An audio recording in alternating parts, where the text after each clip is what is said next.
Okay, guys, welcome to history class. History class అనేది చూద్దాము. మనం మార్నింగ్ ఎకానమీ చూసాము, హాఫ్ అన్ అవర్ బ్రేక్లో రిఫ్రెష్ అయ్యారు అనుకుంటున్నాం. సో హిస్టరీ క్లాస్కి అందరూ రెడీనా అండి? ఓకేనా? Like audio, video everything okay కదా? లైక్ కమెంట్స్లో ఎవరైనా తెలియజేస్తారా? ఓకే.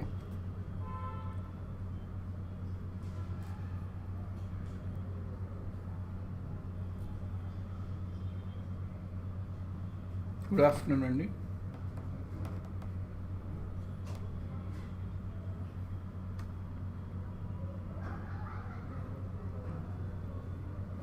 ఓకేనండి, లెట్స్ స్టార్ట్. అయితే మనకి గవర్నమెంట్ జాబ్స్ పోర్టల్లో టెలిగ్రామ్ ఛానల్ ఉంటుందండి. Government jobs portal YouTube channel, అంటే ఫుల్ ఛానల్, టెలిగ్రామ్ ఛానల్ పేరు ఇదనమాట. ఫుల్గా government jobs portal YouTube channel అని టెలిగ్రామ్ ఛానల్ ఉంటుంది. మీరు టెలిగ్రామ్ లోపలికి వెళ్ళి సెర్చ్ అని నొక్కి ఇది టైప్ చేయండి, అక్కడ జాయిన్ అవ్వండి. సో దట్ అడ్వాంటేజ్ ఏంటంటే డైలీ అయిన క్లాస్ యొక్క పీడిఎఫ్ను పెడుతుంటారండి. సో డైలీ అయిన క్లాస్ యొక్క పీడిఎఫ్ అనేది ఇవ్వడం జరుగుతుంటుంది. మీకు నోట్స్ చేసుకోవడానికి మరియు మళ్ళీ రివిజన్ చేసుకోవడం కూడా పీడిఎఫ్ అనేది మీకు చాలా యూస్ఫుల్ అవుతుంది. చాలామంది రిక్వెస్ట్ చేస్తున్నారు పీడిఎఫ్ ఇవ్వండి సార్, ఎందుకంటే మేము క్లాస్ వింటున్నాము, తర్వాత ఒకవేళ ఇన్ కేస్ నోట్స్ చేయాలని ఏదైనా మాకు పీడిఎఫ్ ఉంటే రివిజన్కి కూడా హెల్ప్ఫుల్ ఉంటుందని డెఫినెట్గా అండి ఆ కన్సిడరేషన్, మేము ఆ రిక్వెస్ట్ని కన్సిడర్ చేసాము. సో ఓకే, సో మేము పీడిఎఫ్ అనేది అక్కడ ఇవ్వడం జరుగుతుంది, ఇక్కడ జాయిన్ అవ్వండి. At the same time GJP bit bank అనే ఒక యూట్యూబ్ ఛానల్ కూడా ఉంటుంది, మీకు తెలిసి ఉంటుంది. అయితే మనకి డైలీ ఆ 10 క్వశ్చన్స్ ఉంటుంది కదా module, history, polity, geography, AP history అవన్నీ. సో ఇవన్నీ మనకి డైలీ 10 క్వశ్చన్స్ అనేది జీజేపీ బిట్ బ్యాంక్లో ఇవ్వడం అనేది జరుగుతుందండి. సో ఈ ఛానల్ కూడా వెళ్ళి సబ్స్క్రైబ్ చేసుకోండి, సో దట్ మీకు న్యూ వీడియో యొక్క నోటిఫికేషన్స్ వస్తాయి, మీరు డైలీ ఆ క్వశ్చన్స్ చూడొచ్చు. ఆ డైలీ 10 క్వశ్చన్స్ అయినప్పటికీ ప్రాక్టీస్ చేస్తూ ఉండండి. సో దట్ ఒక 3 months అట్లా అయింది అనుకోండి, 100 అయితే అవే ఒక 1000 క్వశ్చన్స్ దాకా అవుతాయి. సో ఆ 10 క్వశ్చన్స్ పర్ఫెక్ట్గా ఉండడానికి ట్రై చేయండి డైలీ. అట్లా మళ్ళీ ఈచ్ సబ్జెక్ట్ నుంచి కాబట్టి అది డైలీ 10 ఉన్నా మనకి టోటల్గా ఒక 50 దాకా అవుతాయి డైలీ, ఈచ్ సబ్జెక్ట్ నుంచి 10 చేసుకుంటే. సో ఈ ఛానల్ కూడా మీరు విజిట్ చేయండి, సో దట్ ఇక్కడ మనం ఏదైతే థియరీ చదువుతున్నామో మనకి బిట్స్ అక్కడ ప్రాక్టీస్ అనేది చేసుకోవచ్చు. ఓకే, నెక్స్ట్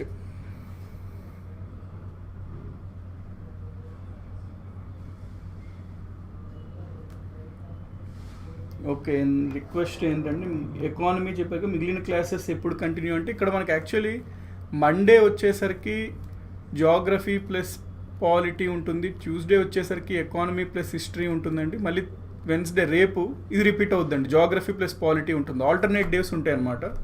మళ్ళీ థర్స్డే వచ్చేసరికి ఇది ఉంటుంది, ఫ్రైడే వచ్చేసరికి మళ్ళీ జాగ్రఫీ. అంటే ఈ రెండు ఆల్టర్నేట్ డేస్లో ఉంటాయి, జాగ్రఫీ పాలిటీ ఒకరోజు, ఎకానమీ హిస్టరీ ఒకరోజు. సో ఆల్టర్నేట్ డేస్లో ఉంటుంటాయి, మండే టు ఫ్రైడే మన క్లాసెస్.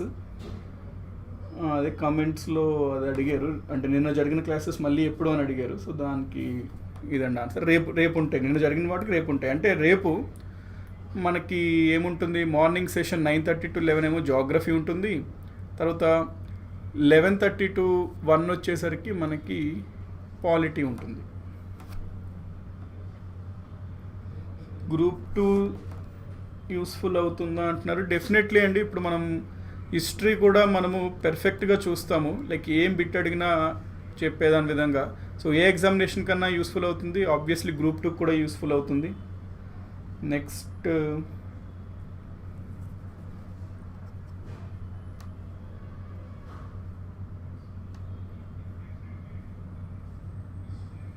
ఓకే, స్టార్ట్ చేసేద్దామండి మనం క్లాస్ని. సో ఈరోజు టుడే లైవ్ క్లాసెస్ కూడా నోట్ చేసుకోండి. మార్నింగ్ మనం ఆల్రెడీ ఎకానమీ చూసాము, ఇది 10 to 11:30 అయింది, స్మాల్ టైమింగ్లో డిఫరెన్స్ వచ్చింది. నెక్స్ట్ 12 to 1:30 ఇప్పుడు మనం హిస్టరీ చూడబోతున్నాం live class. 3 to 4 live class static GK ఉంటుందండి, 5 to 6 జనరల్ సైన్స్ ఉంటుంది, 1 hour ఈచ్ క్లాసెస్. సో మీరు ఈ టైంకి అవైలబుల్ ఉండి నోట్ చేసుకోవడానికి చూడండి. సో మనం ఇప్పుడు హిస్టరీ క్లాస్కి వెళ్ళిపోదామండి, 1.5 hour class. Let's start. History కనుక చూసుకున్నట్లయితే మనకి మేజర్గా 3 భాగాలు ఉంటాయి ఇండియన్ హిస్టరీలో. ఏంటి అంటే ఏన్షియంట్ హిస్టరీ, ప్రాచీన చరిత్ర అంటాం. మధ్యయుగ చరిత్ర అంటాం, medieval history, modern history. So ఈ 3 అనేవి ఉంటాయి మనకి హిస్టరీలో. సో ఇండియన్ హిస్టరీ బ్రాడ్గా మనము 3 రకాలుగా విభజిస్తాం, ancient history, medieval history, modern history అని. Next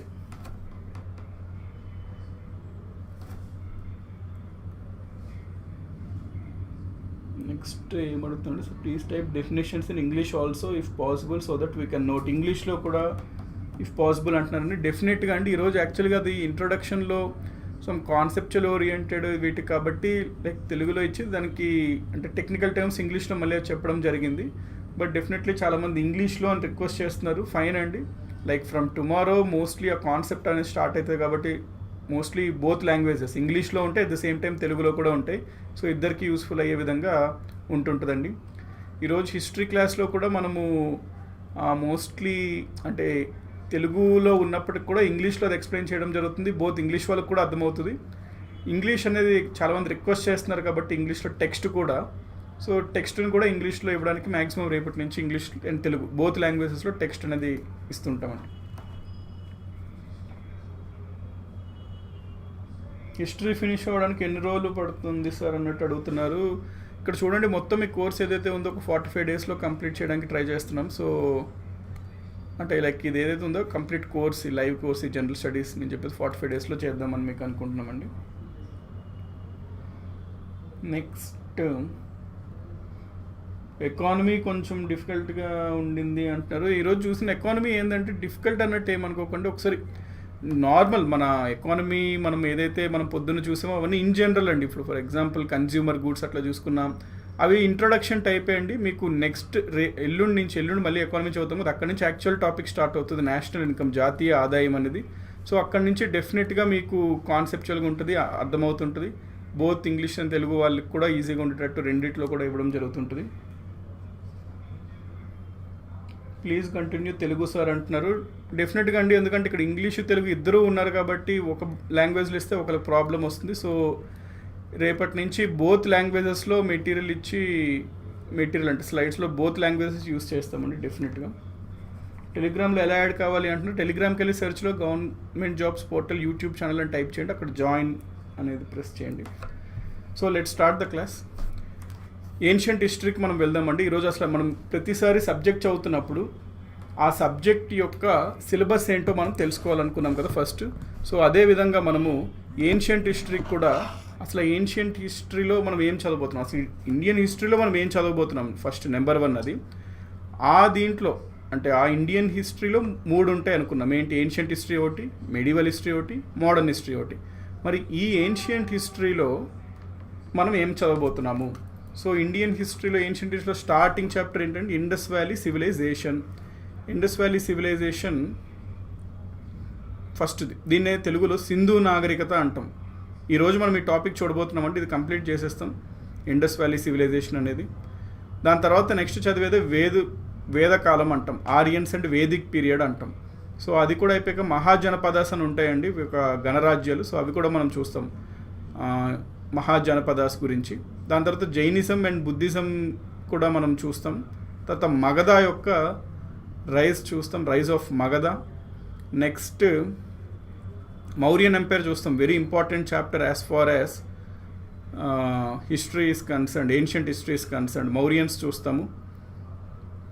next post Mauryan period. మౌర్యుల తర్వాత కొంతమంది విదేశీయులు మన భారతదేశానికి రావడం జరుగుతుంది. ఆ పోస్ట్ మౌర్యన్ పీరియడ్లో ఇండో గ్రీక్స్, సాకాస్, కుషన్స్, క్షత్రపులు మనం చూస్తాము. తర్వాత శాతవాహనస్ చూస్తామండి. Satavahanas very important topic, particularly for AP history. Indian హిస్టరీకి వచ్చేసరికి కూడా శాతవాహనస్ మనము చదవాల్సి ఉంటుంది బ్రీఫ్గా. సంగం యుగం అనేది మనం చూస్తాము ఏన్షియంట్ హిస్టరీలో. గుప్తాస్ చూస్తాం. వర్ధనాస్ని పుష్యభూతి డైనాసిటీ అని కూడా అంటారు. తెలుగు అని అడుగుతున్నారండి కొంతమంది. ఇది జస్ట్ లైక్ సిలబస్ అండి, సో దట్ అది ఇంగ్లీష్లో ఇవ్వడం జరిగింది, ఎక్స్ప్లెనేషన్ తెలుగులో ఉంటుంటుంది, don't worry. So Pushyabhuti dynasty అని కూడా అంటాము వర్ధన వంశాన్ని. హర్షవర్ధనుడు అంటారు కండి, వాళ్ళు ఈ డైనాసిటీ, ఈ వంశానికి చెందినవారు. నెక్స్ట్ బాదామి చాళుక్యాస్ అనేది మనం చూస్తాము. తర్వాత పాలాస్, రాష్ట్రకూటాస్, ప్రతిహారాస్, త్రికూటాస్ అంటాం వీళ్ళని, ఎందుకంటే వీళ్ళు ముగ్గురు కనౌజ్ పైన ఆధిపత్యం కోసం స్ట్రగుల్ చేస్తుంటారు. సో వీళ్ళు ముగ్గురు గురించి చూస్తాము. Next Arab conquest of Sindh అనేది చూస్తాము. సింధ్ ఆక్రమణ అనమాట, అరబ్బుల చేత సింధ్ ఆక్రమణ అనేది చూస్తాం. నెక్స్ట్ కళ్యాణి చాళుక్యస్, బాదామి చాళుక్యస్ వేరు, కళ్యాణి చాళుక్యస్ వేరు, ఇది చూస్తాం. చోళుల గురించి చదువుతాం, ద చోలాస్. నెక్స్ట్ మెడివల్ హిస్టరీకి వచ్చేసరికండి, మనము మెడివల్ హిస్టరీలో టాపిక్స్ తక్కువ ఉంటాయి, కాకపోతే ఆ టాపిక్స్లోని కంటెంట్ ఎక్కువ ఉంటుందండి. మనం ఒక్కొక్క టాపిక్కే చాలా వాస్ట్గా ఉంటుంది. సో మెడివల్ హిస్టరీలో ఢిల్లీ సల్తనరేట్ గురించి చూస్తాం, భక్తి ఉద్యమము, సూఫీ ఉద్యమం చూస్తాము, ఇవి మత ఉద్యమాలు. నెక్స్ట్ విజయనగర సామ్రాజ్యం చూస్తాం, మొఘల్ ఎంపైర్ చూస్తాం, మరాఠాస్ గురించి చూస్తాం మెడివల్ హిస్టరీలో. As far as modern history is concern, this is most important అండి. మనం చాలా ఫోకస్ చేస్తాం దీనిపైన. ఇది సిలబస్ తక్కువ, అంటే కాలం తక్కువ ఇదే, కానీ మనము డెప్త్గా ఇది చదవడం వల్ల మనకి ఇది పెద్దగా అనిపిస్తుంది, కానీ మనం టైం పీరియడ్ తక్కువే అనమాట ఇది చదివేది మోడర్న్ హిస్టరీ. జనరల్గా మనకు మోడర్న్ హిస్టరీ అంటే జనరల్గా 1600 to 1947గా పరిగణిస్తాం. కాలం తక్కువే, కానీ దీన్ని మనం డెప్త్గా చదువుతాం, ఎందుకంటే వెరీ ఇంపార్టెంట్ ఎవ్రీ ఆస్పెక్ట్ అనేది మోడర్న్ హిస్టరీలో. దీనిపైన ఎక్కువ ఫోకస్ అనేది కూడా మనం చేస్తాం. సో మోడర్న్ హిస్టరీలో మనం ఏమేమి చూస్తాము అంటే, భారత్కి యూరోపియన్లు ఏ విధంగా వచ్చారు, యూరోపియన్స్ పెనట్రేషన్ ఇంటూ ఇండియా, దాని తర్వాత ఎట్లా వాళ్ళు విస్తరించారు, ఫస్ట్ వాళ్ళు వచ్చారు ఎట్లా వచ్చారు, నెంబర్ 1, వచ్చిన తర్వాత ఎట్లా వాళ్ళు విస్తరించారు, తర్వాత విస్తరించిన తర్వాత వారి యొక్క ఆధిపత్యం ఎట్లాగా మొదలుపెట్టారు భారతదేశం పైన, ఎర్లీ స్ట్రక్చర్ ఆఫ్ బ్రిటిష్. దానిలో భాగంగానే మనం కొన్ని చట్టాలు కూడా చూస్తాము, రెగ్యులేటింగ్ చట్టము, పిట్స్ ఇండియా యాక్ట్, చార్టర్ చట్టాలు అట్లాగా. నెక్స్ట్ బ్రిటిషర్స్ మన దగ్గర భారతదేశాన్ని పరిపాలించడం వల్ల జరిగిన ఇంపాక్ట్ ఏంటి, దాని యొక్క రిజల్ట్ ఏంటి అనేది చూస్తాం. Next social and cultural developments, Britishers ఇక్కడ రావడం వల్ల కొన్ని మార్పులు జరిగాయి సామాజిక పరంగా, నెక్స్ట్ కల్చరల్ ఆస్పెక్ట్స్లో అవి చూస్తాము. అయితే బ్రిటిషర్స్ వచ్చి మనల్ని పాలించడం వల్ల ఇండియన్స్ ఎట్లా రియాక్ట్ అయ్యారు అనేది కూడా మనము చూస్తామండి. నెక్స్ట్ మన జాతీయ ఉద్యమం గురించి కూడా చూస్తాం, ఇండియన్ నేషనల్స్ అసలు ఇది జన్మించడానికి గల కారణాలు ఏంటి. Next Gandhi, Mahatma Gandhi, rice of Gandhi chapter very important. Next మనకి 1858 to 1935 మధ్యలో కాన్స్టిట్యూషనల్ డెవలప్మెంట్స్ ఎట్లా జరిగినాయి, రాజ్యాంగ అభివృద్ధి ఎట్లా జరిగింది అంటే కొన్ని యాక్ట్స్ ఉంటాయండి, యాక్ట్స్ ద్వారా గవర్నమెంట్ ఆఫ్ ఇండియా యాక్ట్ 1935 అని, సో అవన్నీ మనం చూస్తాం. Councils acts, Minto మార్లే, Montek, Chelmsford, అవన్నీ చూస్తాము. మీకు పాలిటీలో నిన్న ఎవరో సమ్వన్ క్వశ్చన్ అడిగినప్పుడు ఈ యాక్ట్స్ ఉంటాయి కదా సార్, అవి ఏమన్నా చెప్పగలుగుతారా అంటే, అది నేను అప్పుడు మీకు ఎక్స్ప్లెయిన్ చేశా. ఇవి పాలిటీ కన్నా హిస్టరీలో యాక్చువల్గా చెప్తే బెటర్ ఉంటుంది, ఎందుకంటే కంటిన్యూషన్ ఉంటుంది బ్రిటిష్ యొక్క వ్యవస్థ అంతా. సో దట్ మీకు హిస్టరీలో ఆ టాపిక్ అనేది డీల్ చేస్తే బెటర్ ఉంటుందండి. ఓకే, ఇది మనం మోడర్న్ హిస్టరీలో మనం చూడడం జరుగుతుంది. ఇప్పుడు మనము డైరెక్ట్గా ఏన్షియంట్ హిస్టరీ చూస్తామండి. ఏన్షియంట్ హిస్టరీకి వెళ్ళిపోతాం. ఈరోజు మనం చదవబోయే topic Indus valley civilisation. Indus valley civilisation sir కొంచెం డెప్త్గా చెప్పండి అని కౌసర్ భాష గారు అడుగుతున్నారండి. డెఫినెట్లీ అండి, మీకు ఆల్ ఎగ్జామినేషన్స్కి యూస్ఫుల్ అయ్యే విధంగా ఉంటుంది. సో మీరు హిస్టరీ అనేది మనకి డెప్త్గానే అడుగుతున్నాడు, ఏ ఎగ్జామ్ తీసుకున్నా, సచివాలయం తీసుకోండి, ఆర్ఆర్బీ తీసుకోండి, కొంచెం బాగానే అడుగుతున్నాడు క్వశ్చన్స్. సో ఇప్పుడు మనం ఏదైతే చదువుతున్నామో డెఫినెట్గా ఎవ్రీ పాయింట్ కనుక మీరు అర్థం చేసుకొని గుర్తుంచుకోగలిగితే డెఫినెట్గా ఆన్సర్స్ మీరైతే పెట్టగలుగుతారండి, అదైతే ష్యూర్.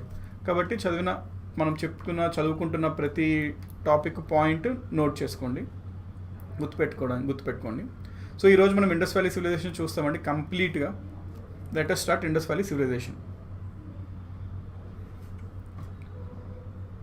మీకు నేను ఇంట్రొడక్షన్ టు హిస్టరీలో కూడా జనరల్గా ఏమని చెప్తాను, ఏ సబ్జెక్ట్ చదివినా ఆ సబ్జెక్ట్ యొక్క పితామహుడు ఎవరు అనేది మనకి బ్రీఫ్ ఇంట్రొడక్షన్ అనేది తెలుసుకోవాలన్నమాట. సో మనము జాగ్రఫీకి ఆల్రెడీ చూసాము, పాలిటీకి చూసాము, ఎకానమీకి చూసాము. ఇప్పుడు హిస్టరీ యొక్క పితామహుడుగా ఎవరిని పేర్కొంటాము, who is considered as the father of history? ఎవరైనా కమెంట్స్లో చెప్పడానికి ట్రై చేయండి ఫాస్ట్గా. Who is generally considered as father of history? Daily classes ఉంటాయా అంటున్నారు. మండే టు ఫ్రైడే అండి క్లాసెస్. టైమింగ్స్ వచ్చేసరికి సేమ్ ఇందాక చూపించిన టైమింగ్స్.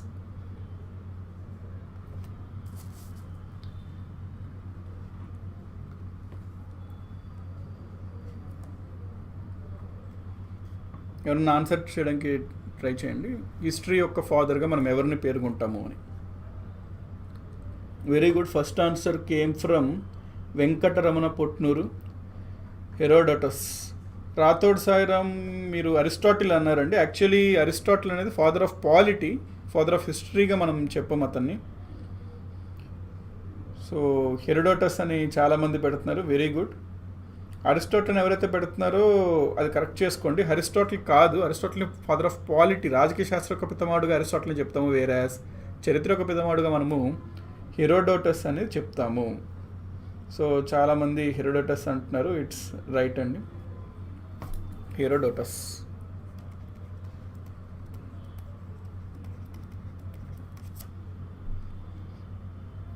ఓకే, సో మనం ఇండస్ వ్యాలీ సివిలైజేషన్కి వెళ్ళిపోదాం. ఇండస్ వ్యాలీ సివిలైజేషన్, సింధు నాగరికత అంటాం తెలుగులో. అయితే ఇక్కడ ఒకటి అబ్జర్వ్ చేయండి, ఇక్కడ తెలుగులో టెక్స్ట్ ఉందని చెప్పి ఇది కొంచెం కొత్తగా వేరేలా ఉంటుంది అనుకోకండి. హిస్టరీలో మనకి తెలుగు ఆర్ ఇంగ్లీష్ ఇద్దరికి అంటే ఒకటే కొంచెం విధంగా ఉంటుందండి. ఇన్ఫ్యాక్ట్ తెలుగులోనే ఇంకొంచెం స్పష్టంగా అర్థమవుతుంది. బట్ చాలామంది రిక్వెస్ట్ అయితే పొద్దున్న పెట్టారు, ఇంగ్లీష్లో చెప్పండి సార్ ప్లీజ్ అని. సో డెఫినెట్గా రేపటి నుంచి అయితే టెక్స్ట్ ఇంగ్లీష్లో కూడా ఇస్తామండి.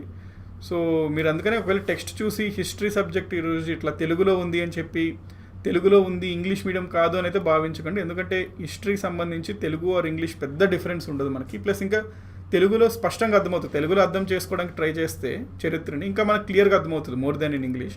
But definitely from next class onwards ఇంగ్లీష్లో కూడా మెన్షన్ అనేది ఉంటుంది. సో ఇండస్ వ్యాలీ సివిలైజేషన్కి స్టార్ట్ చేసేద్దాం.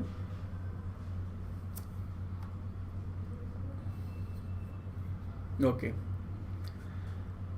ఫస్ట్ పాయింట్ అండి ఇది. ఏమంటున్నారు, ప్రపంచంలోనే అత్యంత ప్రాచీన నాగరికతలుగా పరిగణించేవారు వేటిని పరిగణించేవారు జనరల్గా అంటే సింధు నాగరికత మనకి రీసెంట్గా కనుగొనబడింది.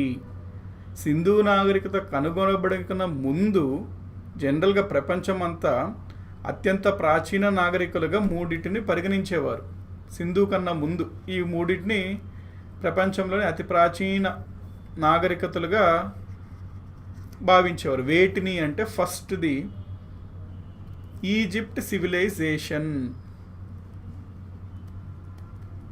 Egypt civilisation. Next Mesopotamia civilisation. Next China civilisation, Chinese civilisation అంటాం,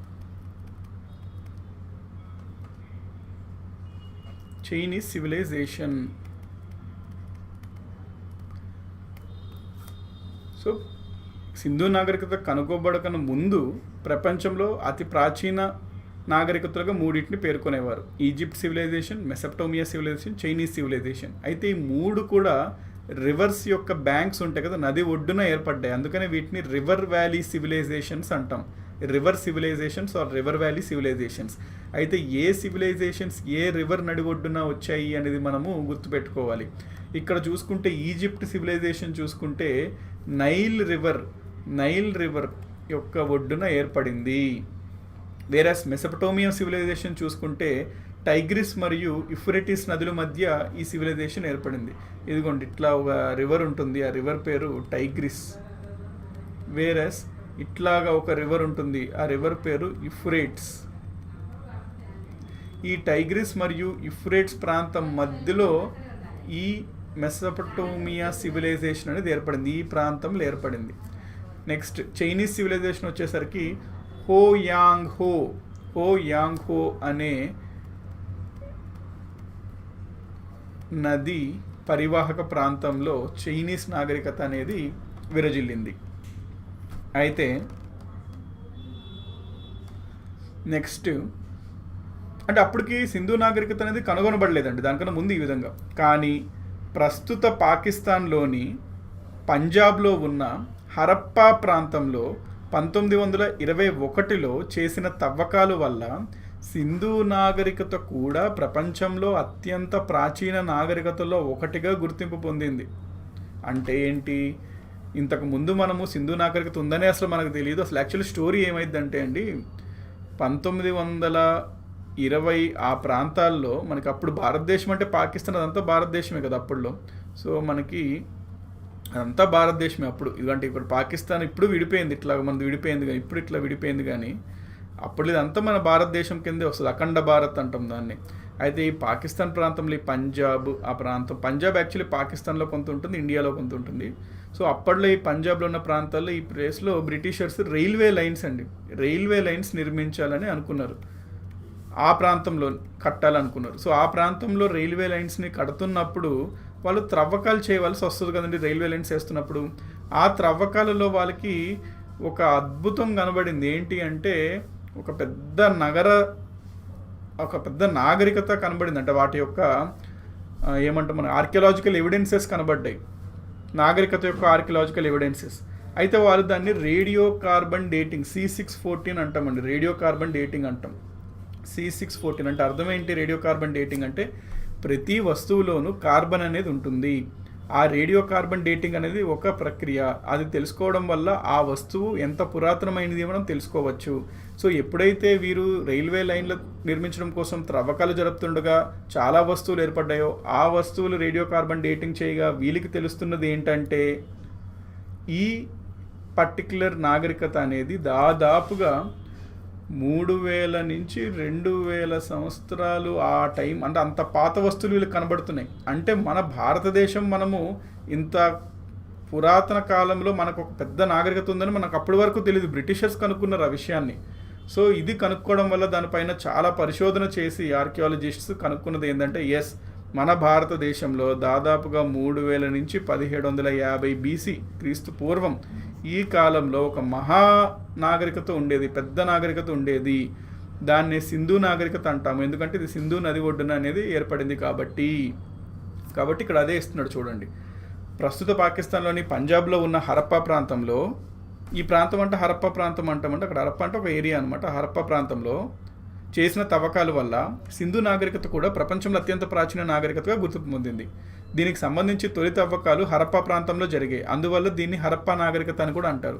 అయితే ఈ తవ్వకాలలో ఆర్కియాలజిస్ట్లో ఒక ఆనవాయితీ ఉంటుందండి. ఏంటి అంటే ఏదైనా ఒక నాగరికతలో తవ్వకాలు చేసి దాంట్లో కనుక్కుంటున్నప్పుడు ఏ నగరంనైతే ఫస్ట్ మొదటగా ఆ నాగరికతకు సంబంధించి కనుక్కుంటారో ఆ నాగరికతకు ఆ పట్టణం పేరుతో పిలవడం జరుగుతుంటుంది. అంటే ఫర్ ఎగ్జాంపుల్ దీనికి సంబంధించి మొట్టమొదటిగా హరప్పా ప్రాంతంలోని త్రవ్వకాలు చేసి కనుక్కున్నారు కాబట్టి ఆ నాగరికతను, అంటే సింధు నాగరికతనే హరప్పా నాగరికత అని కూడా అంటారు.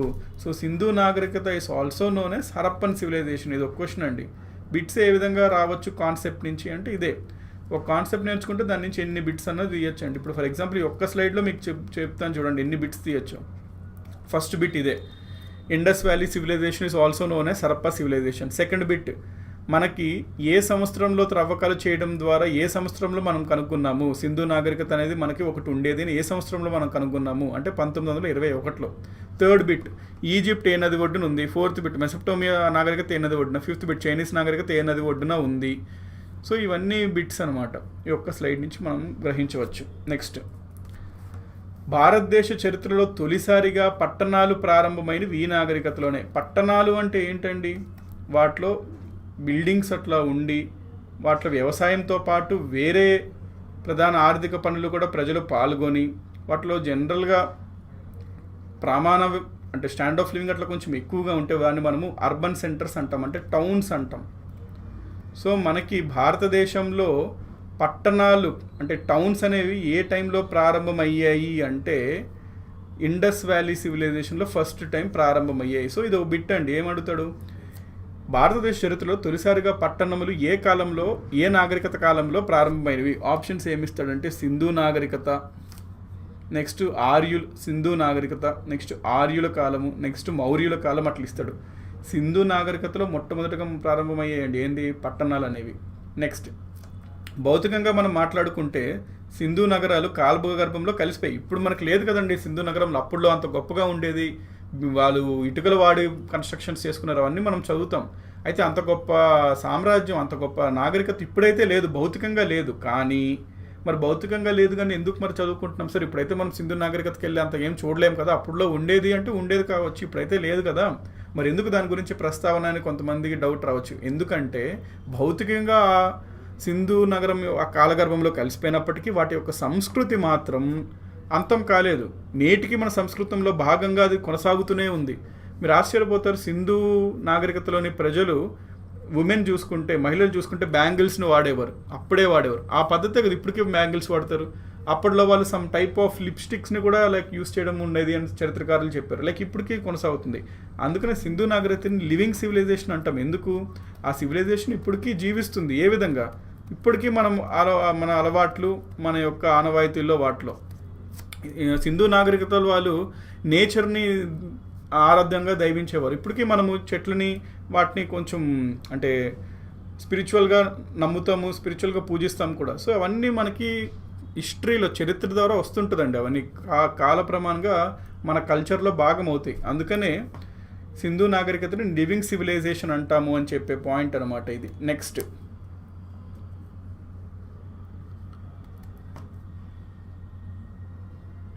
2500 to 1750 BC Indus civilization period అంటున్నారండి. యాక్చువల్గా ఇక్కడ ఇప్పుడు మీరు అబ్జర్వ్ చేయాలి అంటే ఇంకా డెప్త్గా వెళ్తే ఈ ఐవీసీ ఇండస్ వ్యాలీ సివిలైజేషన్లో 2 ఫేజెస్ ఉంటాయి. ప్రోటో ఐవీసీ అని ఆర్ ప్రీ ఐవీసీ అంటారు దీన్ని. నెక్స్ట్ ఐవీసీ అంటారు, మెచ్యూర్ ఐవీసీ అంటారు. ఇది చూసుకుంటే 3500 BC టు 2500 BC ఉంటుందండి. ఇది చూసుకుంటే 2500 to 1750 BC ఉంటుంది. మనకి జనరల్గా బుక్స్లో ఇది మాత్రమే ఇస్తాడు, ఇది ఇవ్వడు. కానీ యాక్చువల్ చరిత్ర ప్రకారం ఏంటంటే 35 నుంచే ఉంటుంది, కానీ ప్యూర్ ఐవీసీ అవ్వదు ఆ టైంకే. 25 to 1750 మెచ్యూర్ ఐవీసీ అంటాము. సో అదే ఎవరో కమెంట్ చేయడం జరిగింది 25 to 1750 అని. సో ఇదండి.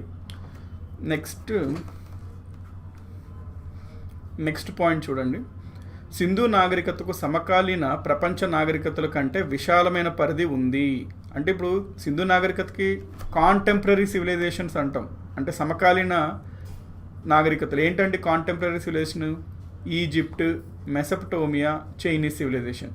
సో ఈ నాగరికతలు మూడింటితో పోలిస్తే మన సింధు నాగరికత ఏరియా వచ్చేసరికి చాలా పెద్దదండి, చాలా విశాలమైన నాగరికత. ఇది దాదాపుగా 1.3 మిలియన్ స్క్వేర్ కిలోమీటర్స్ పరిధిలో విస్తరించింది సింధు నాగరికత.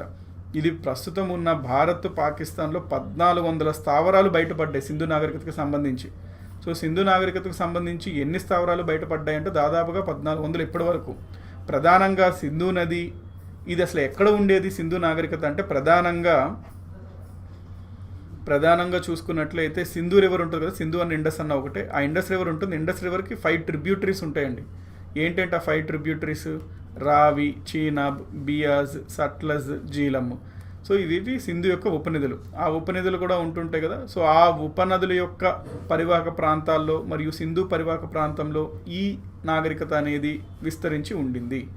సో సింధు నది, దాని 5 ఉపనదులైన రావి, బియాస్, సట్లెజ్, జీలం, చీనా పరివాహక ప్రాంతాల్లో సింధు నాగరికత విలసిల్లినందువల్ల దీన్ని సింధు నాగరికత లేదా సింధు లోయ నాగరికత అని వ్యవహరిస్తారు. సో ఎందుకు మనం దీన్ని ఇండస్ వ్యాలీ సివిలైజేషన్ అంటాము అంటే ఈ సివిలైజేషన్ అనేది ఇండస్ రివర్ మరియు ఆ ఇండస్ రివర్ యొక్క 5 ట్రిబ్యూటరీస్ అయిన రావి, బియాస్, సట్లెజ్, జీలం, చీనాబ్ యొక్క వ్యాలీ రీజియన్లో ఇది ఎక్స్టెండ్ అయి ఉండింది కాబట్టి దాన్ని మనం ఇండస్ వ్యాలీ సివిలైజేషన్ అంటాము. నెక్స్ట్, ఈ నాగరికత యొక్క సరిహద్దులు ఇంపార్టెంట్ అంటే బిట్స్ దీని నుంచి ఎగ్జామినేషన్స్లో వేరియబుల్ క్వశ్చన్స్ అడుగుతున్నాడు దీని నుంచి. So extents or borders of IVC అనేదండి ఇప్పుడు మనం చూస్తున్నాం. Extents or borders of IVC, Indus valley civilisation అండి ఐవీసీ అంటే. సో దీనికి గుర్తుపెట్టుకోవడానికి ఈ విధంగా మీరు వేసుకోండి ఒక మ్యాప్ అంటే ఒక డయాగ్రాము. ఇది నార్త్ అనుకోండి, ఇది సౌత్, ఇది ఈస్ట్, ఇది వెస్ట్. సో సింధు నాగరికత యొక్క నార్దర్న్ మోస్ట్ ఉత్తరాన్న దీని యొక్క బార్డర్ ఏంటి, సరిహద్దు ఏంటి? నార్దర్న్ మోస్ట్ అంటే జమ్మూ అండ్ కాశ్మీర్లో ఉంటుందండి, మాందా అనే ప్రాంతము. So Manda in Jammu and Kashmir is the northernmost border of Sindhu civilisation.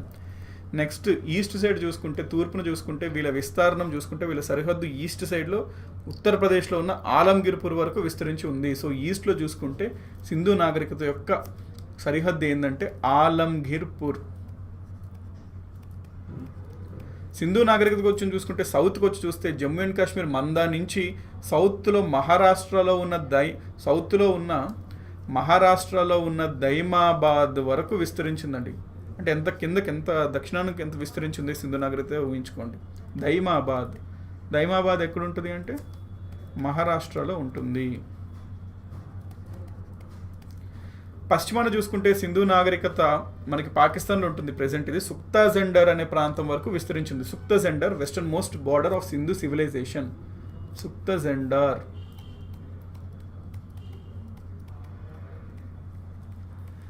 So ఇవి బార్డర్స్ ఆఫ్ సింధు. ఇది ఎట్లా గుర్తుపెట్టుకోవాలి అంటే మ్యాడ్స్ అనే నిమోనిక్ గుర్తుపెట్టుకోండి. మ్యాడ్స్ ఆర్డర్లో ఈ డైరెక్షన్లో క్లాక్ వైజ్ వెళ్తాం మనం. నార్త్ నుంచి మొదలు పెడతాం, నార్త్ ఈస్ట్ సౌత్ వెస్ట్.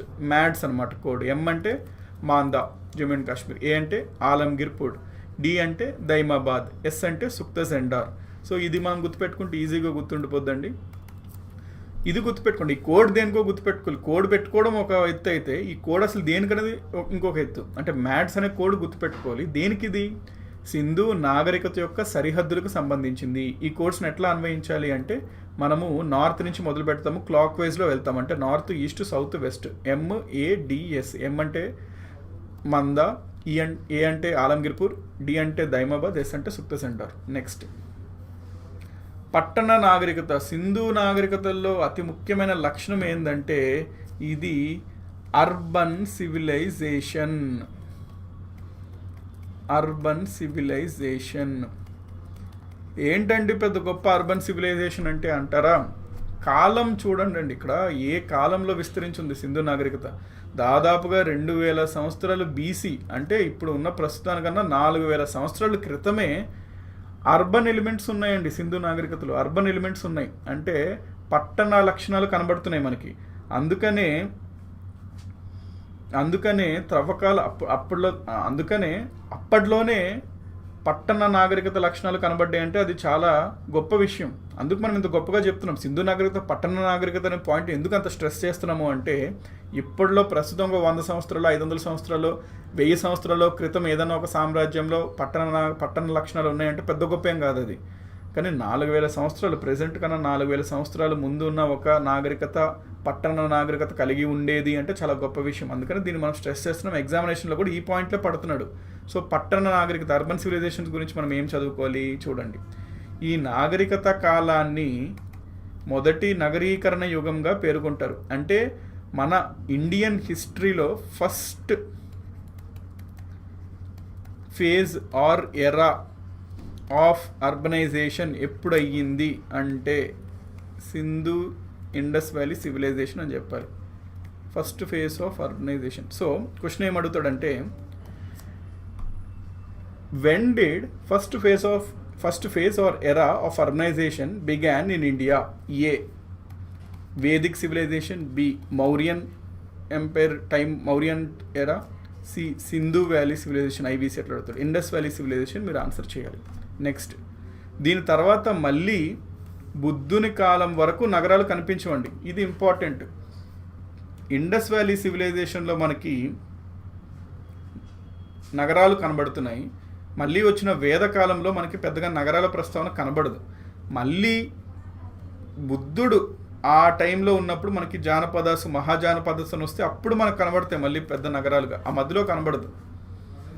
కాబట్టి సింధు నాగరికత తర్వాత మళ్ళీ బుద్ధుని కాలం వరకు మనకి నగరాలు కనిపించవు. సింధు నాగరికతకు సంబంధించి దాదాపు 250 వరకు పట్టణాలను కనుగొన్నారు. మనం ఇందాక ఏమన్నాము? 1400 స్థావరాలను కనుగొన్నారు దాదాపుగా అనుకున్నాం. అందులో 250 దాకా పట్టణాలే ఉన్నాయంటండి. అప్పట్లోనే 250 పట్టణాలు కలిగిన మహానాగరికత సింధు నాగరికత అని మనం ఇక్కడ గ్రహించాలి. సో ఇప్పుడు మనం చదవబోయేది very very important as far as objective questions are concerned అండి. ఎందుకంటే దీని నుంచి డెఫినెట్గా ఆబ్జెక్టివ్ క్వశ్చన్స్ అనేవి వస్తడం జరుగుతుంటుంది. ఇప్పుడు మనం చదువుతున్న టాపిక్ ఏం టాపిక్? సింధు నాగరికతలో కనుగొన్న పట్టణాలు, ముఖ్య పట్టణాల గురించి, అందులో ఏమేమి ముఖ్యమైనవి మనకి లభించే మనం దాన్ని కనుగొన్నాము అనేది మనం చూస్తాం. ప్రథమంగా హరప్పా గురించి చూస్తాము. హరప్పా అనగానే మీకు ఫస్ట్ గుర్తు రావాల్సిన పాయింట్ ఏంటంటే ఫస్ట్ పాయింట్ సింధు నాగరికత త్రవ్వకాలలో మనము మొదటిగా హరప్పా నగరాన్ని కనుగొన్నాం, త్రవ్వకాలు చేసాం. అందుకనే సింధు నాగరికతకి మరొక పేరు ఏంటి అంటే హరప్పా నాగరికత. Sindhu Indus valley civilization also referred to as Harappan civilization because Harappa was the first place to be excavated by the archaeologists అనమాట.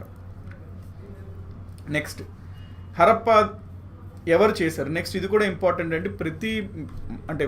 ముఖ్యమైన సింధు నగరాల్లో ఎవరో ఒకరు త్రవ్వకాలు చేయడం జరిగింది. అంటే ఎవరో ఒకరు అధ్యక్షతన. సో ఎవరి అధ్యక్షతన ఆ పట్టణం యొక్క త్రవ్వకాలు జరిగాయి అనేది మనం గుర్తుపెట్టుకోవాలి. హరప్పాకు వచ్చేసరికి దయారాం సహానీ అండి. హరప్పాకు వచ్చేసరికి దయారాం సహానీ.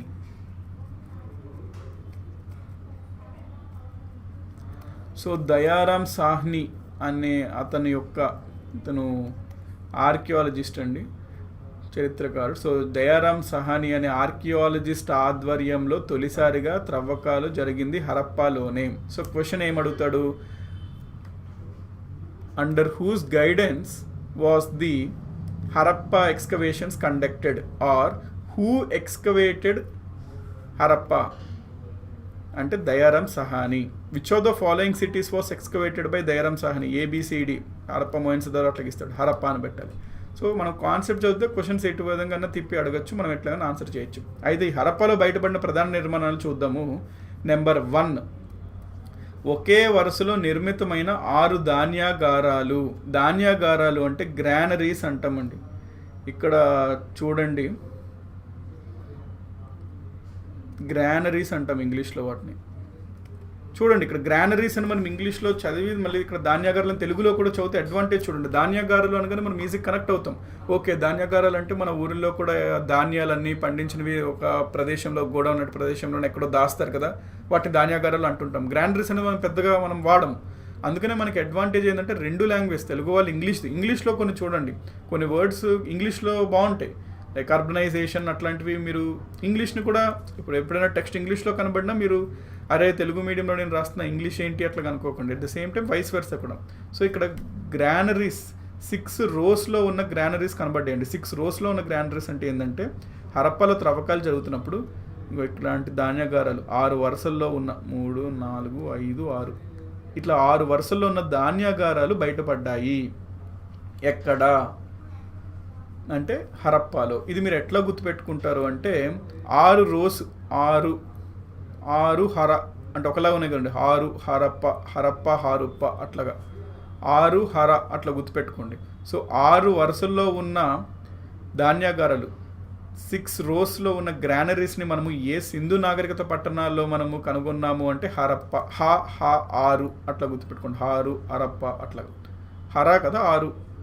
సో ఇది ఒకటి నెంబర్ 1. నెంబర్ 2 ఏం కనుక్కున్నాము అంటే హెచ్ ఆకారంలో ఉన్న శ్మశాన వాటికను కనుక్కున్నాము. ఇంగ్లీష్లో దీన్ని ఏమంటామంటే హెచ్ షేప్డ్ సిమెటరీ అంటాము. చూడండి ఇక్కడ కూడా ఇంగ్లీష్లో మనం హెచ్ షేప్డ్ సిమెటరీ అని చదివాము, కానీ దీన్నే మనం తెలుగులో కూడా చదివితే మనకి ఇంకా బాగా అర్థమవుతుందో లేదా మీరే చెప్పండి. హెచ్ ఆకారంలో ఉన్న శ్మశాన వాటిక ఇంగ్లీష్లో ఇది చూసి మరి ఈ చదివితే ఇంకా కొంచెం బాగుంటుంది మనకి. ఇక్కడ చూడండి, హెచ్ షేప్డ్ సిమెట్రీ ఏ పట్టణంలో కనుగొన్నాము అంటే హరప్ప. హెచ్ ఫర్ హెచ్, అది గుర్తుపెట్టుకోండి.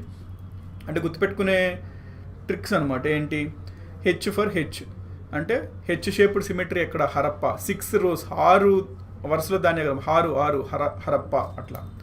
నెక్స్ట్ కోట, ఇక్కడ ఒక ఫోర్ట్ కూడా కనుగొన్నారండి. ఫోర్ట్ అంత ఇంపార్టెంట్ కాదు, ఈ 2 అయితే ఇంపార్టెంట్. 6 వరుసల గ్రానరీస్ మరియు హెచ్ షేప్డ్ సిమెట్రీస్. హరప్పా గురించి ఇది అడుగుతుంటాడు. ఓకే కదండి. నెక్స్ట్ హరప్పా అయిపోయింది. Next let us go to Mohenjo-daro.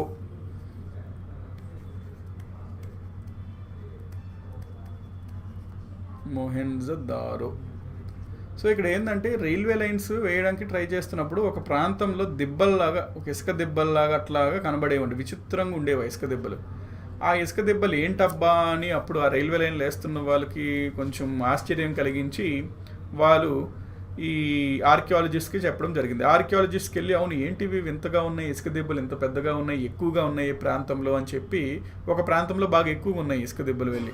అయితే ఆ ప్రాంతంకి వెళ్ళి అక్కడ లోకల్స్ ఉంటారు కదా, అక్కడ దగ్గరలో ఉంటున్న జనాలు, లోకల్ పాపులేషన్కి అడిగారు ఏంటి బాబు ఆ ఇసుక దిబ్బలోనే. వారు అప్పుడు అవి మొహెంజోదారోలు అన్నారనమాట. అవి మొహెంజోదారోలు అంటే వాళ్ళ భాషలో, అంటే అక్కడ లోకల్గా జీవిస్తున్న ప్రజల యొక్క భాషలో డెడ్ అంటే శ్మశాన వాటికలు లాంటివి అనమాట. అవి డెడ్ పీపుల్ యొక్క సిమెటరీస్ అని meaning. Mound of the dead అంటాం ఇంగ్లీష్లో దాన్ని మనం, mound of the dead. So చనిపోయిన వాళ్ళ యొక్క అవి వారిని అక్కడ ఉంచడం జరిగింది అని. అందుకని దీనికి మొహెంజదారో అనే పేరు వచ్చింది. మొహెంజదారో ఎందుకు వచ్చింది అంటే అర్థం ఇది ఓకే కదండి. మొహెంజదారో అనే పేరు ఎందుకు వచ్చింది అంటే వాళ్ళు లోకల్స్ అట్లా పిలవడం జరిగింది. సో అట్లా కనుక్కున్నారు మొహెంజదారో నగరాన్ని. ఇక్కడ చూడండి, ఆ పదానికి సింధీ భాషలో, అక్కడ లోకల్ సింధీ భాషలో మాట్లాడుతుంటారు. దాంట్లో మృతదేహాల మట్టి దెబ్బ అంటే మౌండ్ ఆఫ్ ద డెడ్ అంటాం ఇంగ్లీష్లో.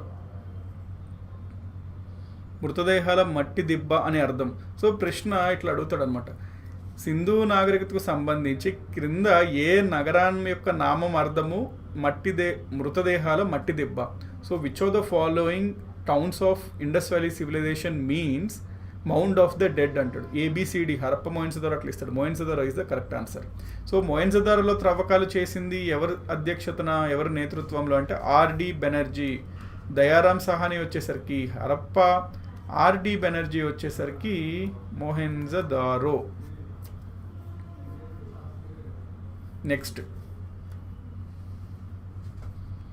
ఇక్కడ బయటపడిన ప్రధాన నిర్మాణం మహాస్నాన వాటిక, గ్రేట్ బాత్ అంటాం ఇంగ్లీష్లో. ఇది బిట్స్లో కూడా మనం చూసాము, దీని యొక్క ఇమేజ్ అవన్నీ కూడా బిట్స్లో చెప్పినప్పుడు మనం చూసాం. గ్రేట్ బాత్ మహాస్నాన వాటిక అంటే ఇది ఒక కోనేరు టైప్లో ఒక పెద్ద స్నాన వాటిక మనకి కనబడిందండి మొహెంజదారోలో. సో మహాస్నాన వాటిక, మొహెంజదారో అట్లా గుర్తుపెట్టుకోండి. మహాస్నాన వాటిక, మొహెంజదారో. సో మహాస్నాన వాటికని ఇంగ్లీష్లో మనము గ్రేట్ బాత్ అంటాము. గ్రేట్ బాత్ మొహెంజదారోలో మనకి లభించింది. నెక్స్ట్ దీంతో పాటు ఏమేమి ఉన్నాయంటే ఇక్కడ గ్రానరీస్ కూడా కొన్ని కనబడ్డాయి.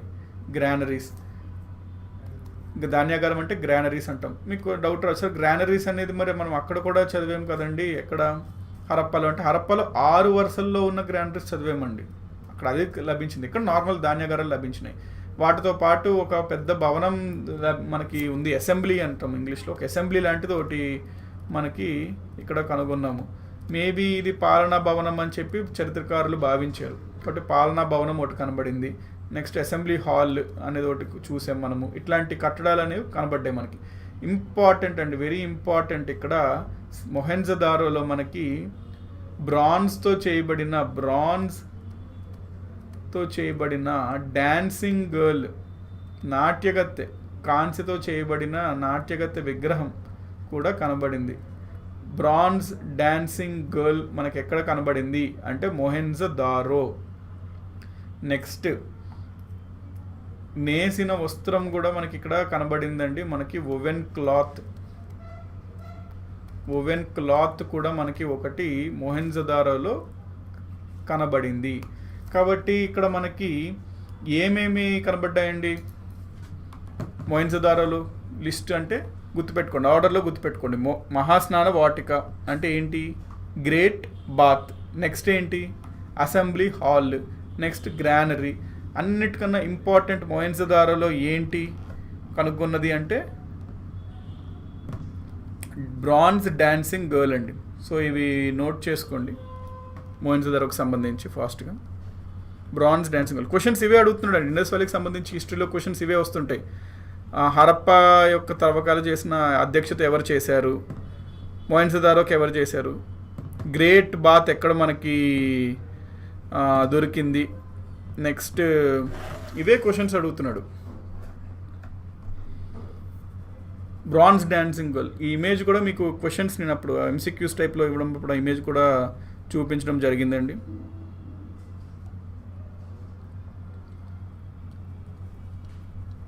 సో నోట్ చేసుకోండి.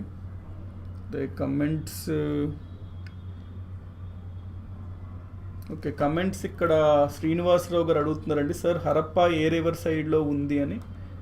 ఓకే, గుడ్ క్వశ్చన్ అండి. యాక్చువల్లీ ఇక్కడ మీరు చూసుకున్నట్లయితే ఇవన్నీ మనము నదీ లోయల అంటే రివర్ బ్యాంక్స్లో ఉంటాయి, నది ఒడ్డున ఉంటాయని అనుకున్నాం కదా. హరప్పాకు వచ్చేసరికి రావి నది ఉంటుంది కదండి, రావి రివర్. ఇది సింధు నదికి ఉపనది అనమాట. రావి రివర్ యొక్క రివర్ బ్యాంక్ నది ఒడ్డున ఉంటుంది హరప్పా రివర్. మొహెంజదారో వచ్చేసరికి మనకి ఇండస్ ఆర్ సింధు నది యొక్క నది ఒడ్డున ఉంటుందండి. నెక్స్ట్ ఇంకెవరైనా ఏమైనా కమెంట్స్, రావి రివర్, ఇండస్ రివర్ అవి గుర్తుపెట్టుకోండి. ఇక్కడ అడగడం జరిగింది శ్రీనివాసరావు గారు, ఏ రివర్, గుడ్ క్వశ్చన్ అది. నెక్స్ట్ సో మొహెంజోదారో ఓకే కదండి. నెక్స్ట్ మనం చాన్హుదారోకి వెళ్ళిపోదాం. చాన్హుదారో.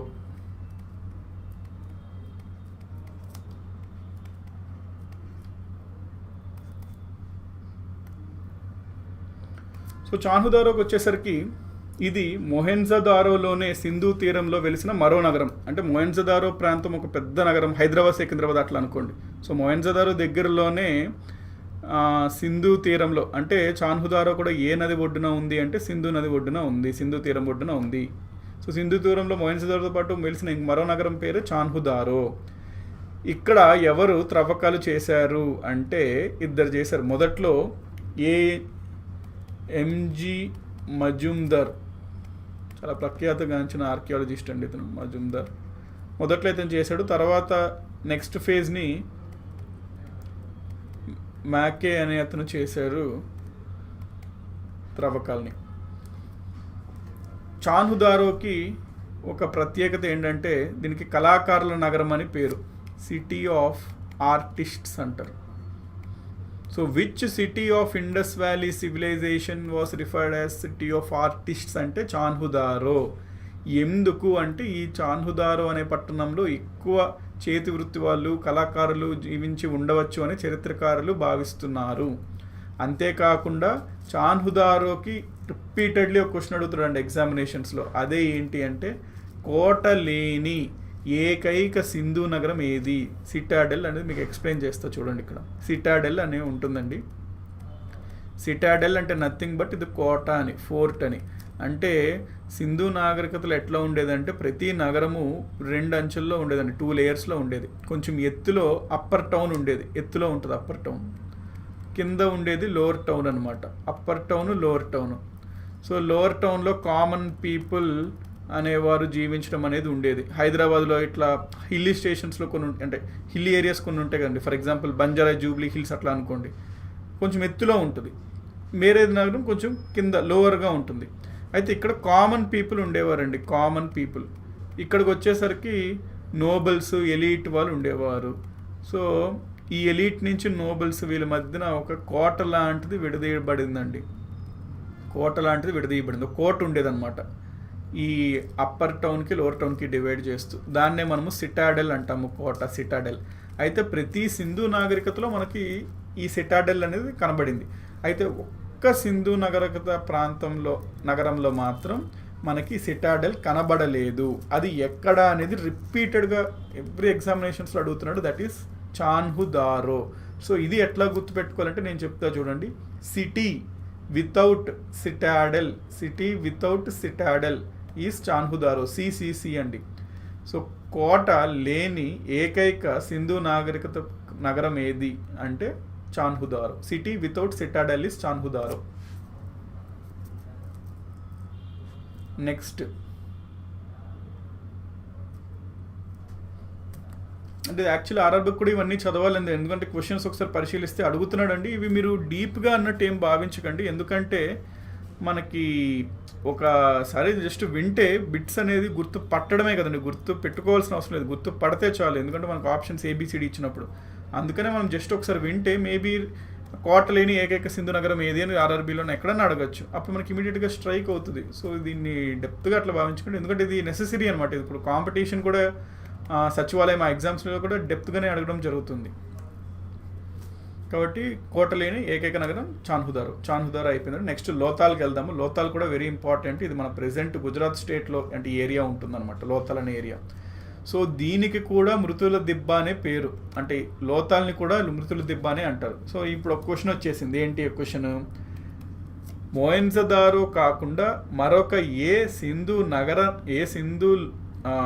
నాగరికత నగరాన్ని మృతుల దిబ్బ అని అంటారు అంటే లోతాల్ని అంటారు. సో దీనికి కూడా మృతుల దిబ్బ అని అంటారు. నెక్స్ట్ లోతాల్లో త్రవ్వకాలు చేసినది ఎవరు అంటే గుర్తుపెట్టుకోండి, ఎస్ఆర్ రావు. లోతాల్లో త్రవ్వకాలు చేసింది ఎస్ఆర్ రావు. నెక్స్ట్ ఇది భాగావో అనే నది పరివాహక ప్రాంతంలో విలసిల్లింది. Very important, Bhogavo. నెక్స్ట్ ఇక్కడ ఒకే సమాధిలో 2 అస్థిపంజరాలు బయటపడినందువలన సతీ సహగమనం అనే దురాచారం అమల్లో ఉండేదని చరిత్రకారులు అభిప్రాయపడ్డారు. అంటే దీని మీనింగ్ ఏంటంటే, ఇక్కడ త్రవ్వకాలు చేసినప్పుడు అండి, సింధు నాగరికతలో ఉన్న లోతాల్ నగరంలో త్రవ్వకాలు చేసినప్పుడు సమాధులు ఉంటాయి కదా, ఆ సమాధిని వెలికి తీసినప్పుడు జనరల్గా మనకు సమాధులు వెలికి తీస్తే బయటకు తీస్తే ఏం కనబడుతుంది, ఎవరో ఒక మనిషి యొక్క స్కెలిటన్ కనబడుతుంది జనరల్గా అయితే. కానీ విచిత్రంగా లోతాల్లో సమాధులను వెలికి తీసినప్పుడు విచిత్రంగా ఇద్దరు యొక్క స్కెలిటన్స్ని కనబడ్డాయి. ఇదేంటిది ఇద్దరు చరిత్రకారుల డిస్కషన్స్, ఇద్దరు అంటే చాలా దగ్గరలో ఇద్దరు స్కెలిటన్స్ కనబడుతున్నాయి. అంటే జనరల్గా ఏమై ఉండొచ్చు, సతీ ఉండవచ్చు. ఎందుకంటే సతీ జరిగినప్పుడే భర్త చనిపోగానే భార్యని ఆ అగ్నిలోనే పడివేయడం వల్ల తను కూడా చనిపోయిన తర్వాత అదే సమాధిలో పూడ్చడం అనేది సతీ అనే ఆచారం. మరి దానికి కనెక్ట్ చేయొచ్చు కదా ఈ కనబడుతున్న ఎవిడెన్స్ అని చెప్పి చరిత్రకారులు ఏమనుకున్నారంటే, అప్పట్లోనే సతీ అనే ఒక దురాచారం ఉండవచ్చు అని చెప్పడం జరిగింది. ఎగ్జామినేషన్ పాయింట్ ఆఫ్ వ్యూలో ఏంటి important, in which of the following cities of Indus valley civilization do we find cemeteries containing 2 skeletons, that is Lothal. కాబట్టి ఆ పాయింట్ ఓకే కదండి. నెక్స్ట్ పాయింట్, ఇది వెరీ ఇంపార్టెంట్, డెఫినెట్గా ఎగ్జామ్స్లో అడుగుతాడు ఈ పాయింట్. ఏంటి అంటే, సింధు నాగరికతకు సంబంధించిన ఏకైక కృత్రిమ ఓడరేవ్ ఇక్కడ ఉంది.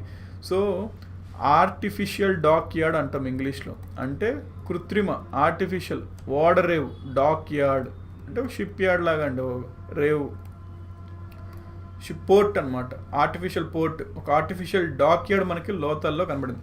అంటే ఎందుకు సార్ అంత ఇంపార్టెంట్ అంటే, ఒకసారి ఊహించండి, అంత పురాతన కాలంలోనే వీరు కృత్రిమంగా ఒక పోర్ట్ని నిర్మించుకున్నారండి సింధు నాగరికత ప్రాంతాలు ప్రజలు. ఆర్టిఫిషియల్ డాక్ యార్డ్ మనకు కనబడింది లోతాలు. కాబట్టి సింధు నాగరికత మొత్తంలో ఏకైక కృత్రిమ ఓడరేవ్ ఏ పట్టణంలో ఉంది అని క్వశ్చన్ అడుగుతాడు. In which of the following cities of Indus valley civilization do we find artificial dock yard అంటే లోతాల్ అని మీరు వితౌట్ ఎనీ సెకండ్ థాట్ పెట్టేయాలి. నెక్స్ట్ పాయింట్, ఇంకా హోమగుండాలు అంటే ఫైర్ ఆల్టర్స్ అంటారు ఇంగ్లీష్లో. హోమగుండాలు చేస్తారు కదండి, యాగాలు హోమాలు చేసినప్పుడు అక్కడ హోమగుండాలు ఉంటాయి కదా, ఇంగ్లీష్లో ఫైర్ ఆల్టర్స్ అంటారు. అది బయటపడింది. చదరంగం ఆటకు సంబంధించిన ఆధారాలు, evidences proving that chess was played. So chess was played అంటే చదరంగం ఆడి ఉండేవారు అనే ఆధారాలు కూడా మనకి లోతాల్లో బయటపడ్డాయి. నెక్స్ట్ కాంస్యపు కొలబద్దలు అంటే మెజర్మెంట్స్కి సంబంధించి బ్రాంజ్ ఇన్స్ట్రుమెంట్స్ కొన్ని బయటపడ్డాయి. నెక్స్ట్ వస్త్రపు గుర్తుని కలిగి ఉన్న ముద్రలు, సీల్స్ ఇక్కడ బయటపడ్డాయి. సీల్స్ అండి, సీల్స్ అంటే ముద్రలు. మీకు ఇమేజ్ నేను చూపిస్తాను సీల్స్ అంటే ఎట్లా ఉంటాయండి. ఫర్ ఎగ్జాంపుల్ ఏదైనా ఇట్లా ఒక రాయలతోనో దేనితోనో చేసింది, దానిపైన వాళ్ళు ఏదో బొమ్మ వేసి వాళ్ళ లాంగ్వేజ్ వేరే ఉంటుందండి. సింధు నాగరికత యొక్క భాష, అది నేను చెప్తాను నెక్స్ట్ ఏం భాష అనేది. ఆ భాషలో వారు ఏదో రాయడం అనేది ఇట్లా ఉంటుంటుంది. సో ఏదో బొమ్మ, ఏదో సమ్ టెక్స్ట్ అట్లా ఉంటుంటుంది. వీటిని ముద్రలు అంటాం. ఈ వస్త్రపు గుర్తును కలిగి ఉన్న ముద్రలు, సీల్స్ మనకి లోతాల్లో లభించాయి.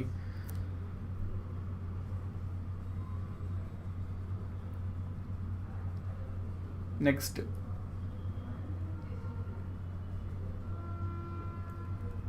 కాళీబంగన్, ఇది బంగన్ అండి, కరెక్ట్ చేసుకుని కాళీబంగన్.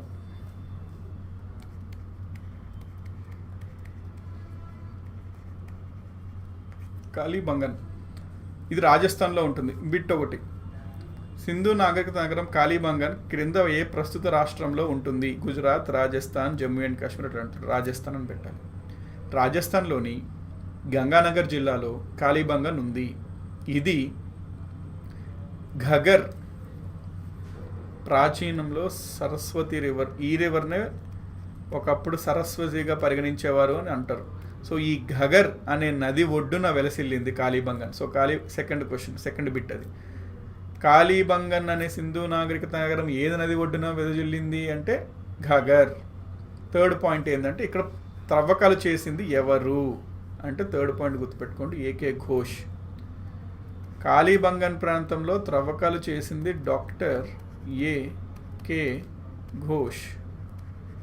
నెక్స్ట్, కాళీబంగన్ అంటే మీనింగ్ ఏంటంటే బ్లాక్ బ్యాంగిల్స్, నల్లని గాజులు అని. కాళీ అంటే బ్లాక్ కదండి, బంగన్ అంటే బ్యాంగిల్స్. ఈజీ గుర్తుపెట్టుకోవచ్చు. కాళీ బ్లాక్, బంగన్ bangles, black bangles.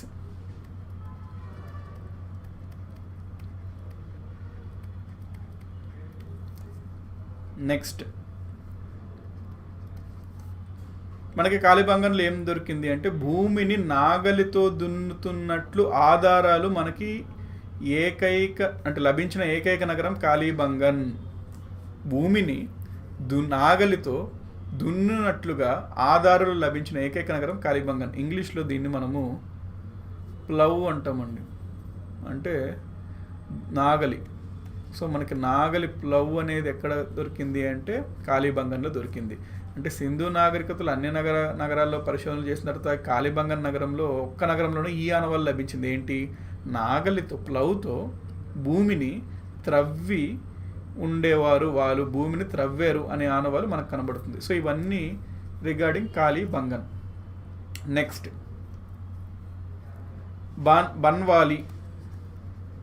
Banawali. So ఇక్కడ చూడండి, హరప్పా నగరాలన్నింటిలోని గ్రిడ్ పద్ధతిని పాటించని ఏకైక నగరం ఇదే. సో ఇక్కడ గ్రిడ్ అంటే ఏంటో చెప్తాను చూడండి. గ్రిడ్ విధానం, గ్రిడ్ ప్యాటర్న్ అంటే ఏంటి అంటే, ఫర్ ఎగ్జాంపుల్ ఏదన్నా ఒక నిర్మాణం చేస్తున్నప్పుడు నగరాన్ని ఏదన్నా హారిజాంటల్గా ప్లస్ వెర్టికల్గా ఇట్లా డివైడ్ చేసుకుంటారండి. ఇప్పుడు మీరు హైదరాబాద్లో చూసుకుంటే కేపీహెచ్బి కాలనీ అది కొంచెం ఇట్లాగనే ఉంటుంటుంది, గ్రిడ్ ప్యాటర్న్లో అంటారు. ఫారిన్ కంట్రీస్ ఎక్కువగా గ్రిడ్ ప్యాటర్న్లోనే నగర నిర్మాణాలు అనేది చేయడం జరుగుతుంటుంది. సో గ్రిడ్ ప్యాటర్న్లో ఏంటి అంటే, ఫర్ ఎగ్జాంపుల్ ఇక్కడ చూడండి, ఇవన్నీ రోడ్స్ అనమాట, ఇక్కడ బిల్డింగ్స్ అట్లా ఉంటుంటాయి. సో అన్నిటికీ ఒక ప్రాపర్ ప్లానింగ్ ఉండే విధంగా. అయితే సింధు నాగరికతలో నగరాలన్నీ గ్రిడ్ ప్యాటర్న్ని పాటించేయండి, అంటే చాలా ప్లాన్డ్గా ఉండే అనమాట గ్రిడ్ ప్యాటర్న్ ఇప్పటికీ చాలా ఆర్కిటెక్చర్కి సంబంధించి ఇప్పటికీ best method of constructing cities ఏంటి అంటే గ్రిడ్ ప్యాటర్నే, చాలా ప్లాన్డ్. మీరు గూగుల్ మ్యాప్స్లో కూడా చూసుకుంటే, వెస్ట్రన్ కంట్రీస్ చూసుకుంటే, డెవలప్డ్ సిటీస్ చూసుకుంటే పైనుంచి గూగుల్ ఎర్త్లో మీకు ఇట్లా గ్రిడ్ ప్యాటర్న్లో కొంచెం కనబడుతుంటుంది, అంటే బాగా కొంచెం పైనుంచి అబ్జర్వ్ చేసినప్పుడు. ప్రస్తుతం మన ఇండియాలో ఉన్న చండీగఢ్ అవన్నీ గ్రిడ్ ప్యాటర్న్లోనే కన్స్ట్రక్ట్ చేయడం జరిగిందండి. అయితే ఈ గ్రిడ్ ప్యాటర్న్ విధానం అన్ని సింధు నగరాలు పాటించే, ఒక్క నగరం పాటించలే, అదే బన్వాలి. పాయింట్ గుర్తుపెట్టుకోండి, వెరీ ఇంపార్టెంట్. క్వశ్చన్ ఎట్లా అడుగుతాడు? The only city of Indus valley civilization which did not follow grid pattern Banawali. Second point, ఈ బన్వాలి అనేది ఏ రాష్ట్రంలో ఉంది? హర్యానా రాష్ట్రంలో ఉంటుందండి, హిస్సార్ డిస్ట్రిక్ట్, హర్యానా. కాళీబంగన్ వచ్చేసరికి రాజస్థాన్, బన్వాలి వచ్చేసరికి హర్యానా. థర్డ్ ఫస్ట్ పాయింట్ ఇది, గ్రిడ్ ప్యాటర్న్ పాటించలేదు. సెకండ్ పాయింట్, హర్యానా రాష్ట్రంలో ఉంది. థర్డ్ పాయింట్, బన్వాలీలో త్రవ్వకాలు చేసింది ఆర్కియాలజిస్ట్ ఎవరు అంటే RS Bisht. So RS Bisht అనే అతను బన్వాలీలో త్రవ్వకాలు చేశారు. నెక్స్ట్ ఫోర్త్ పాయింట్ ఇక్కడ చూడండి, సింధు ప్రజలు నాగలిని ఉపయోగించారనడానికి ఇక్కడ లభించిన మట్టితో చేసిన నాగలి బొమ్మను ప్రధానంగా ఆధారంగా పేర్కొంటారు. ఇక్కడ మనకి నాగలి బొమ్మ అంటే ఒక బొమ్మ కనబడిందండి, నాగలి బొమ్మ కనబడింది ఇక్కడ మనకి. అంటే అది నాగలి కాదు, యాక్చువల్ నాగలి కాదు, చిన్న బొమ్మ తయారు చేశారు. ఇప్పుడు మనం ఏదన్నా ఒక వస్తువు బొమ్మ తయారు చేసామంటే కారు బొమ్మలు ఉంటాయి, మనకి కారు బొమ్మలు ఉన్నాయంటే మనం ఏమని గ్రహించవచ్చు దానికి? నిజంగానే మన కాలంలో ఇప్పుడు కార్లు ఉన్నాయి కాబట్టి దానికి ఆడుకోవడానికి ఆ కారు బొమ్మ చేశారు. అట్లాగనే మరి ఆ కాలంలో ప్లవ్ అంటే నాగలి బొమ్మను చేశారు అంటే మరి ఆ కాలంలో నాగలి అనేది వాడుకలో ఉంటేనే కదా ఆబ్వియస్లీ. సో చరిత్రకారులు ఆ రకంగా చరిత్రని నిర్మిస్తారండి. సో అంటే జనరల్గా నాకు తెలిసిన ఒక హిస్టోరియన్ ఉంటే అతను నేను ఒకసారి అడగడం జరిగింది. ఇప్పుడు సింధు ప్రాంతం ప్రజలు అంటే సింధు ప్రాంతంలో అప్పుడులో వాణిజ్యము ఉండేది అంటారు కదా, అంటే ఎట్లా చెప్తాం మనము? అప్పుడు అంత పాతది వాణిజ్యం చేస్తారని ఎట్లా చెప్తామంటే ఆయన చెప్పేది ఎక్స్ప్లెనేషన్ చూడండి. చరిత్రకారులు జనరల్గా ఎట్లా భావిస్తారు అంటే, ఇప్పుడు ఏదైనా ఒక వస్తువు దొరికితే ఆ వస్తువు ఉంది అంటే అక్కడ ఏమేమి పరిస్థితులు ఉండవచ్చు అని మేము గ్రహిస్తాము అని అన్నాడు ఆయన. అంటే ఇప్పుడు ఫర్ ఎగ్జాంపుల్ ఆయన చెప్పిన దాని ప్రకారం ఏంటంటే, నేను క్వశ్చన్ అడిగినప్పుడు మనకి సింధు నాగరికత ప్రాంతాల్లో కుండలు కనబడ్డాయి. కుండలు కనబడ్డాయంటే పాట్స్ని దేని మీద చేస్తాము మనము? చక్రాల పైన, వీల్స్ పైన చేస్తాము అన్నారు. అవును, వీల్స్ పైన చేస్తాము. అయితే వీల్ ఉంది అంటే అర్థం ఏంటి? అక్కడ అక్కడ ట్రావెలింగ్ ఉండేదండి. ట్రావెలింగ్ అంటే అక్కడ ప్రయాణం చేయడానికి కొన్ని ఇవి ఉండేవి, ఎడ్ల బండులు కానీ ఏదన్నా ఒక సాధనాలు ఉండేవి రవాణాకి. అంటే అక్కడ ఒక రవాణా ఉండేది అని, అంటే ట్రాన్స్పోర్ట్ ఉండేది. ట్రాన్స్పోర్ట్ ఉండేది అంటే జనరల్గా ఏమంటాము, ఎప్పుడు ఉంటుంది ట్రాన్స్పోర్ట్, మనకి కావాల్సింది మనం తయారు చేసుకొని మనకి ఇంకా ఎక్కువ ఎక్కడికన్నా పంపించాలి అంటేనే కదా ట్రాన్స్పోర్ట్ ఉంటుంది. అంటే సింధు నాగరికత అంటే సింధు నాగరికత ప్రజలు కావాల్సిన దానికన్నా ఎక్కువ పండించేవారు, అంటే సిరి సంపదలతో ఉండేవారు, సర్ప్లస్గా ఉండేవారు. సో సింధు నాగరికత ప్రాంతాలు సర్ప్లస్గా ఉండడం వల్ల వాళ్ళు లోకల్గా కాకుండా బయటకు కూడా వాళ్ళు వాళ్ళ వస్తువుల్ని ఎక్స్పోర్ట్ చేసేవారు, అంటే ట్రేడ్ అనేది ఉండేది. ఇట్లాగా చరిత్ర అనేది చరిత్రకారులు, ఆర్కియాలజిస్ట్స్ మేము చరిత్రను నిర్మిస్తాము అని అని చెప్పారు. బాగా అంటే ఆశ్చర్యం వేసింది. ఓకే, చరిత్రని ఇట్లా నిర్మిస్తుంటారు, ఓకే అని. అందుకని ఇక్కడ మనం చూసుకున్నట్లయితే నాగలి బొమ్మ కనబడింది అంటే, నాగలి బొమ్మ ఉంది అంటే నాగలు అప్పుడు వాడేవారనే కదా అర్థం. సో చరిత్రకారులు ఏమంటారు, ఇక్కడ లభించిన మట్టితో చేసిన నాగలి బొమ్మను ప్రధానంగా ఆధారంగా పేర్కొంటారు. దేనికి? సింధు ప్రజలకి నాగలి తెలుసు అని. అప్పట్లోనే నాగలి తెలుసు అండి, అది పాయింట్ అక్కడ. సో ఇది బన్వాలి గురించి. నెక్స్ట్ కోట్ డిజి. నెక్స్ట్ కోట్ డిజి పాకిస్తాన్లోని సింధు రాష్ట్రంలో ఉంది. ఇది కూడా గుర్తుపెట్టుకోండి, ఏ సింధు నాగరికత నగరాలు ఇండియాలో ఉన్నవేంటి, పాకిస్తాన్లో ఉన్నవేంటి నేర్చుకోండి. ఇండియాలో ఉన్నవి ఏ రాష్ట్రంలో ఉన్నాయో తెలుసుకోవాలి. సో కోట్ డీజీ ఏమో పాకిస్తాన్లో ఉంది. ఇక్కడ త్రవ్వకాలు నిర్వహించింది ఎవరు అని అడుగుతున్నాడు. గుర్తుపెట్టుకోండి, కోట్ డీజీలో త్రవ్వకాలు నిర్వహించింది గురే అనే వ్యక్తి. నెక్స్ట్ ఇక్కడ రాతితో చేసిన బాణాలు బయటపడ్డాయి, యారోస్ కనబడ్డాయి. సో కోట్ డీజీ ఏమో పాకిస్తాన్కి చెందిందండి, అందుకని ఇండియన్ హిస్టరీలో దీన్ని పెద్దగా ప్రస్తావించరు. ఇండియన్ హిస్టరీలో ఏవైతే ఇండియన్లో దొరికిన ప్రాంతాలు ఉన్నాయో, ఫర్ ఎగ్జాంపుల్ లోతాల్, అట్లాంటి వాటిపైన ఎక్కువ ఫోకస్ ఉంటుంది. కోట్ డీజీ పాకిస్తాన్లోని ప్రాంతం అన్నమాట ఇది. Next Dholavira, very very important. Dholavira ఇది గుజరాత్లో ఉంటుంది ప్రస్తుతం. త్రవ్వకాలు చేసిన వారు ఇక్కడ ఎవరు అంటే ఇద్దరు, RS Bisht, next JP Joshi. So Dholavira అనేది గుజరాత్లో ఉంది. త్రవ్వకాలు చేసిన వారు ఆర్ఎస్ బిస్త్ మరియు జేపీ జోషి. ఈ నగరము వర్షాభావ ప్రాంతంలో ఉన్నందువల్ల ఇక్కడ కృత్రిమ రిజర్వాయర్ నిర్మాణం జరిగినట్లుగా తెలుస్తుంది. వెరీ ఇంపార్టెంట్ అండి. ఇక్కడ మనకు ఒక ఆర్టిఫిషియల్ డ్యామ్ అనేది కనుక్కోబడబడింది. అంటే చూడండి, అప్పట్లోనే డ్యాములు, ఒక రిజర్వాయర్ల నిర్మాణం సింధు ప్రజలకు తెలుసు అంటే అది మామూలు విషయం కాదు. కాబట్టి క్వశ్చన్ ఏం అడుగుతాడు, in which of the following cities of Indus valley civilization do we find the existence of artificial dam during Indus times అంటే ధోలవీరా అని చెప్పాలి. ధోలవీరా ప్రాంతంలో మనకి ఆ కృత్రిమ రిజర్వాయర్ కానవాలు లభించాయి.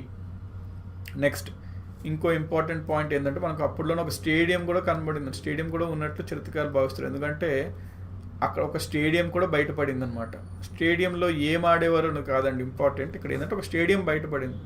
ఆ స్టేడియంలో జనరల్గా అప్పుడులో ఉన్న గేమ్స్ ఏమన్నా ఉండొచ్చు, జనరల్గా అప్పుడు కాలంలో వినోదంకి సంబంధించి అవి అనేది ఉంటుంది. కాకపోతే అక్కడ ఏంటి, అప్పట్లోనే ప్రాంతాలకి, అంటే చరిత్రకారులు మళ్ళీ ఇప్పుడు పాయింట్ చూసుకున్నాను అనుకోండి, స్టేడియం బయటపడింది అంటే ఎట్లా వాళ్ళు చరిత్ర నిర్మిస్తారు అంటే, స్టేడియం ఉంది అంటే జనరల్గా ప్రజలు క్రీడలకి బాగా ఇంపార్టెన్స్ ఇస్తారు, అంటే వినోదానికి.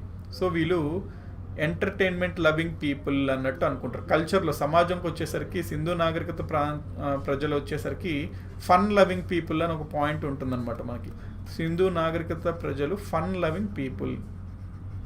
ఎట్లా చెప్తారు అంటే ఇవేనండి, చరిత్రకారులు ఎట్లాంటి ఆనవాళ్ళే తీసుకుంటారు. ఓకే, స్టేడియం ఉంది అంటే వీళ్ళు బాగానే మంచి ఆటలకి వినోదానికి బాగా ఇంపార్టెన్స్ ఇస్తారు అని అట్లా. కాబట్టి ఇక్కడ ఒక స్టేడియం కూడా బయటపడింది, ఎక్కడ ధోలవీరాలో. నెక్స్ట్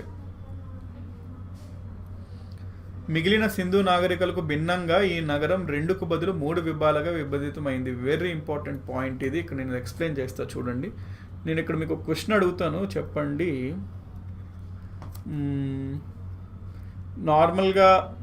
నార్మల్గా ఇండస్ వ్యాలీ సిటీ అనేది ఇండస్ వ్యాలీ సివిలైజేషన్కి సంబంధించిన సిటీ ఎన్ని లేయర్స్గా విభజించబడుతుంది, అంటే ఎన్ని విభాగాలుగా సింధు నాగరికత పట్టణం అనేది విభజించబడుతుంది అని అడుగుతున్నా. క్వశ్చన్ ఎవరైనా ఆన్సర్ చేస్తారని మనం అనుకున్నాం, ఇందాకే చదువుకున్నాం. అంటే ఎన్ని విభాగాలుగా ఒక నగరాన్ని వాళ్ళు విభజించుకుంటారు సింధు నాగరికతకు సంబంధించి. ఎవరైనా ఆప్షన్స్ చెప్తారండి, అండ్ ఎవరైనా కామెంట్లో ఆన్సర్.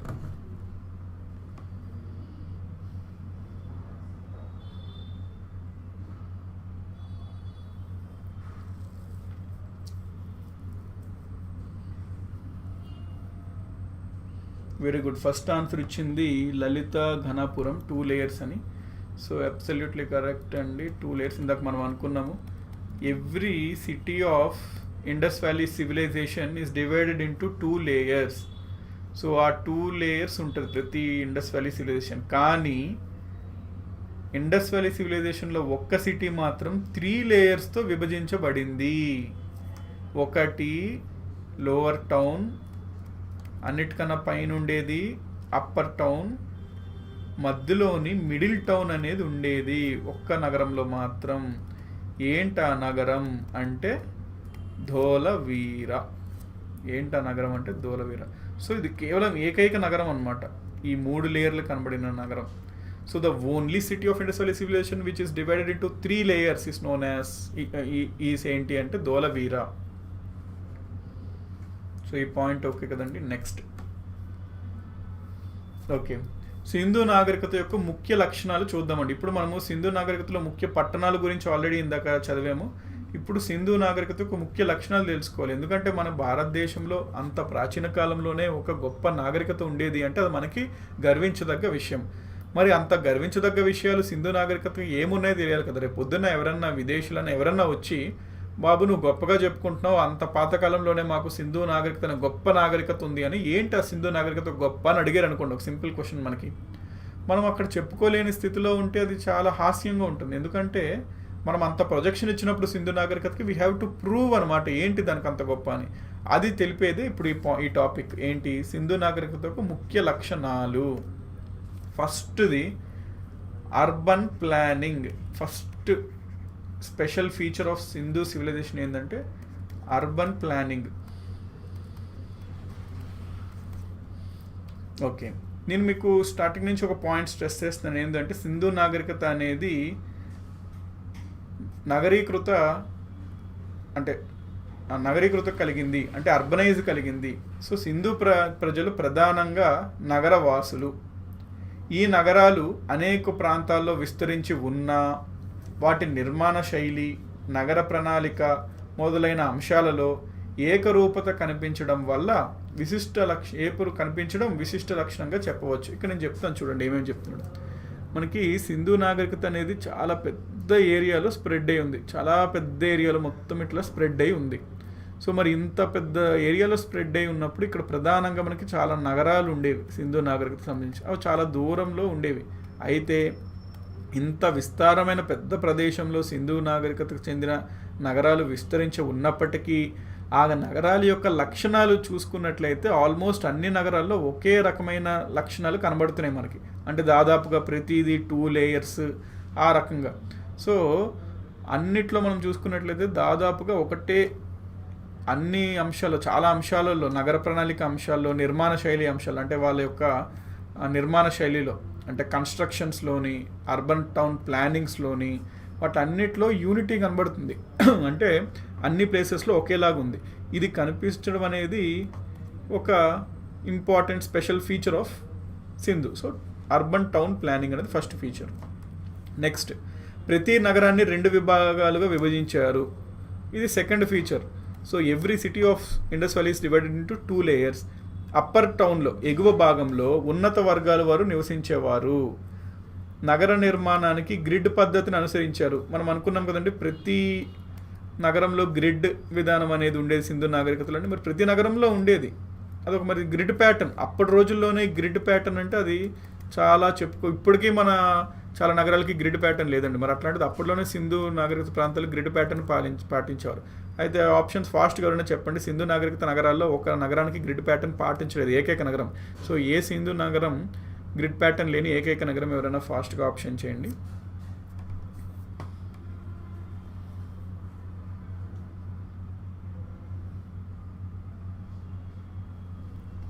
ఓకే, నెక్స్ట్ రైట్ అండి. సో కరెక్ట్ ఆన్సర్ ఇచ్చారు. నెక్స్ట్ వచ్చేసరికి భూగర్భ మురుగునీటి పారుదల వ్యవస్థ నిర్మించారు అంటే ఎక్సలెంట్ డ్రైనేజ్ సిస్టమ్ ఉండేదండి. ఎక్సలెంట్ డ్రైనేజ్ సిస్టమ్ ఉండేది. ఎస్ కార్తిక్ ఇచ్చారండి. Banawali correct answer in the question first. Drainage system ఉండేది. ఇప్పటిలోనే మనకి పెద్ద వాన పడితే డ్రైనేజ్ అంతా నిండిపోయి చాలా కష్ట పరిస్థితి అనేది ఏర్పడుతుంది.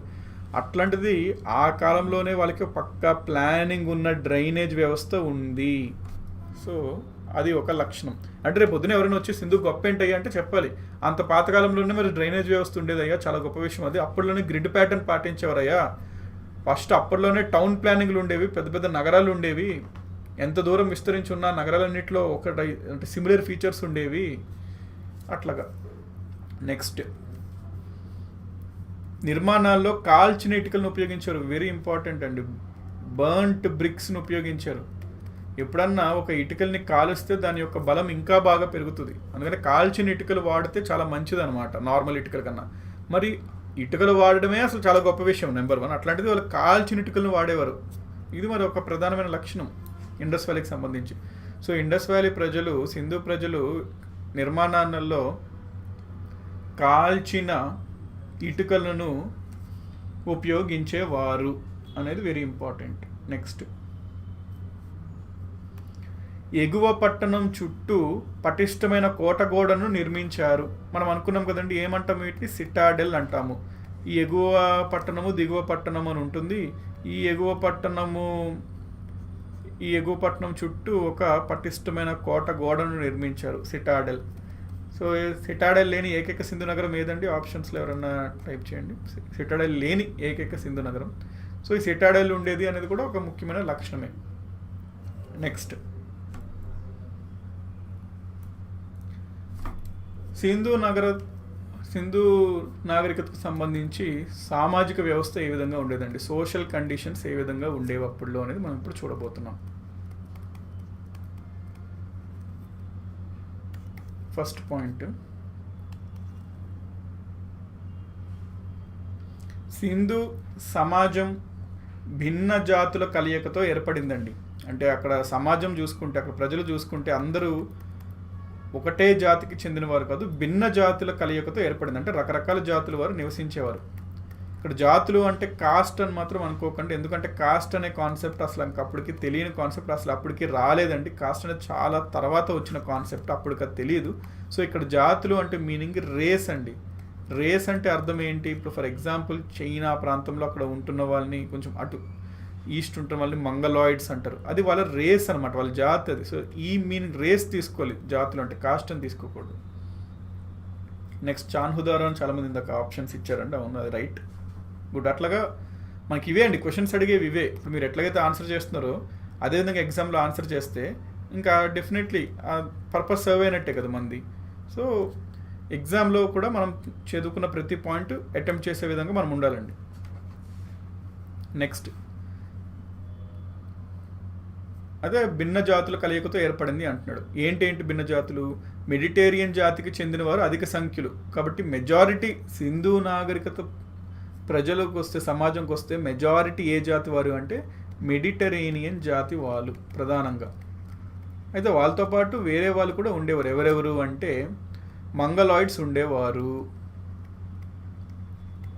మంగలాయిడ్స్తో పాటు ఆస్ట్రలాయిడ్స్ ఉండేవారు. నెక్స్ట్ అల్పినాయిడ్స్ ఉండేవారు.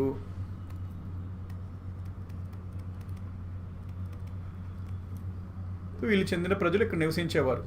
వైదిక యుగంలో ఉన్నట్లుగా కుల వర్ణ వ్యవస్థలు ఈ కాలంలో ఇంకా ఏర్పడలేదు. ఇందాక చెప్పాను కదండి, ఈ కాలంకి ఇంకా ఆ పద్ధతులు రాలేదు, కుల పద్ధతి వర్ణ వ్యవస్థ ఇంకా రాలేదు. సో ఇట్లా మీకు క్వశ్చన్ అడుగుతాడు, which of the following system is not present during Indus valley civilization? A caste system, B using burnt brick, C dividing the town into 2 layers. అట్లా ఏవో ఇస్తాడు ఆప్షన్స్. ఇది ఉండేది. సతీ అని కూడా ఇవ్వచ్చు ఆప్షన్. సతీ ఉండేదని ఆనవాళ్ళు ఉన్నాయి. ఇది కాస్ట్ సిస్టమ్ అనే ఆనవాళ్ళు లేదు. సో ఏది లేదు అంటే కాస్ట్ సిస్టమ్ అన్నట్టు. అట్లా ఆప్షన్స్ అట్లా, అంటే థియరీ నుంచి మనం బిట్స్ అట్లా అడుగుతుంటాడండి. థియరీ చదివితే మనం బిట్స్ ఎట్లా ఇచ్చినా ఆన్సర్ చేసే స్కోప్ ఉంటుంది. నెక్స్ట్, కాబట్టి సామాజిక వ్యవస్థకు వచ్చేసరికి ఈ కాలంలో ఇంకా కులవర్ణ వ్యవస్థలు ఏర్పడలేదు. అయినప్పటికీ ఆర్థిక స్థాయిని బట్టి సమాజం వివిధ వర్గాలుగా విభజించబడింది. ఇక్కడ చూడండి, ఇది ఇంపార్టెంట్. సింధు నాగరికత అంటే మరి ఆ సమాజంలో మరి విభజితం లేదా అండి, డిఫరెన్షియేషన్ లేదా అంటే ఉంది. కానీ అక్కడ సోషల్గా కాదు, ఎకానమిక్గా ఉంది డిఫరెన్సెస్. ఆర్థిక పరంగా ఎట్లా తెలుస్తుంది ఇది? మనం ప్రతి నగరంలో 2 లేయర్లు ఉంటాయి, lower town, upper town. Upper టౌన్లో ఉన్నత వర్గాల వాళ్ళు ఉంటారు అంటున్నాం కదా. అంటే వాళ్ళకి విభజన ఉండేది అప్పుడు కూడా, కానీ ఆర్థికపరమైన విభజన ఉండేది. సో అది ఆ పాయింట్. నెక్స్ట్, ఈ సింధు కాలంలోనే స్త్రీలకు వచ్చేసరికి వాళ్ళ పరిస్థితులు ఏ విధంగా ఉందంటే వాళ్ళకి మంచి గౌరవ మర్యాదలు పొందినట్లుగా మనకు తెలుస్తుంది. అప్పటి సమాజం మాతృస్వామిక వ్యవస్థను అనుసరించినట్లు జాన్ మార్షల్ అభిప్రాయపడ్డాడు. జాన్ మార్షల్ అనే అతను చరిత్రకారుడు అండి. ఈయన అభిప్రాయం ప్రకారము మ్యాట్రిమోనియల్ సిస్టమ్ ఉండేది.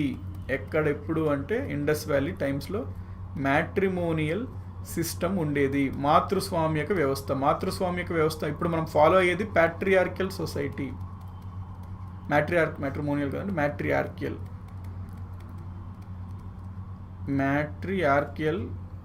సిస్టమ్. సో ప్యాట్రియార్కియల్, ఇప్పుడు మనం ఫాలో అయ్యేది ప్యాట్రియార్కియల్ సిస్టమ్ అంటే పితృస్వామ్య వ్యవస్థ.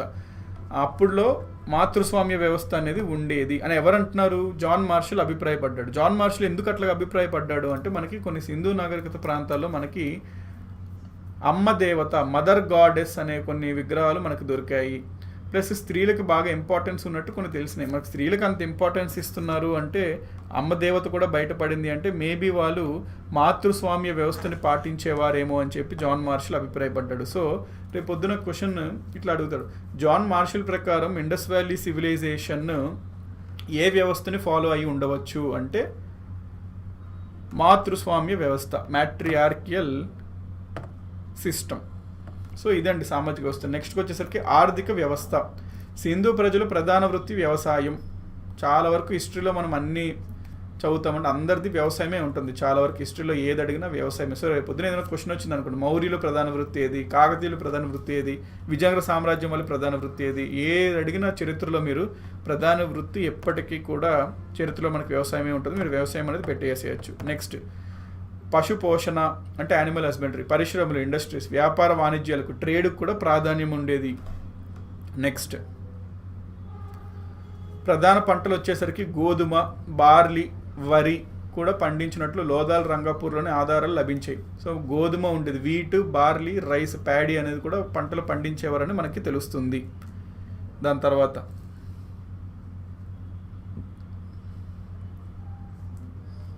ఇక్కడ ఎవరో క్వశ్చన్ ఏమడిగారంటే Indus valley MSN tech channel అంటే what is the largest site of Indus valley civilization అని క్వశ్చన్ అడిగారు. సింధు నగరికి సంబంధించి అతిపెద్ద సైట్ ఏది, నగరం ఏది అని అడిగారు. అది మనకి హర్యానాలోని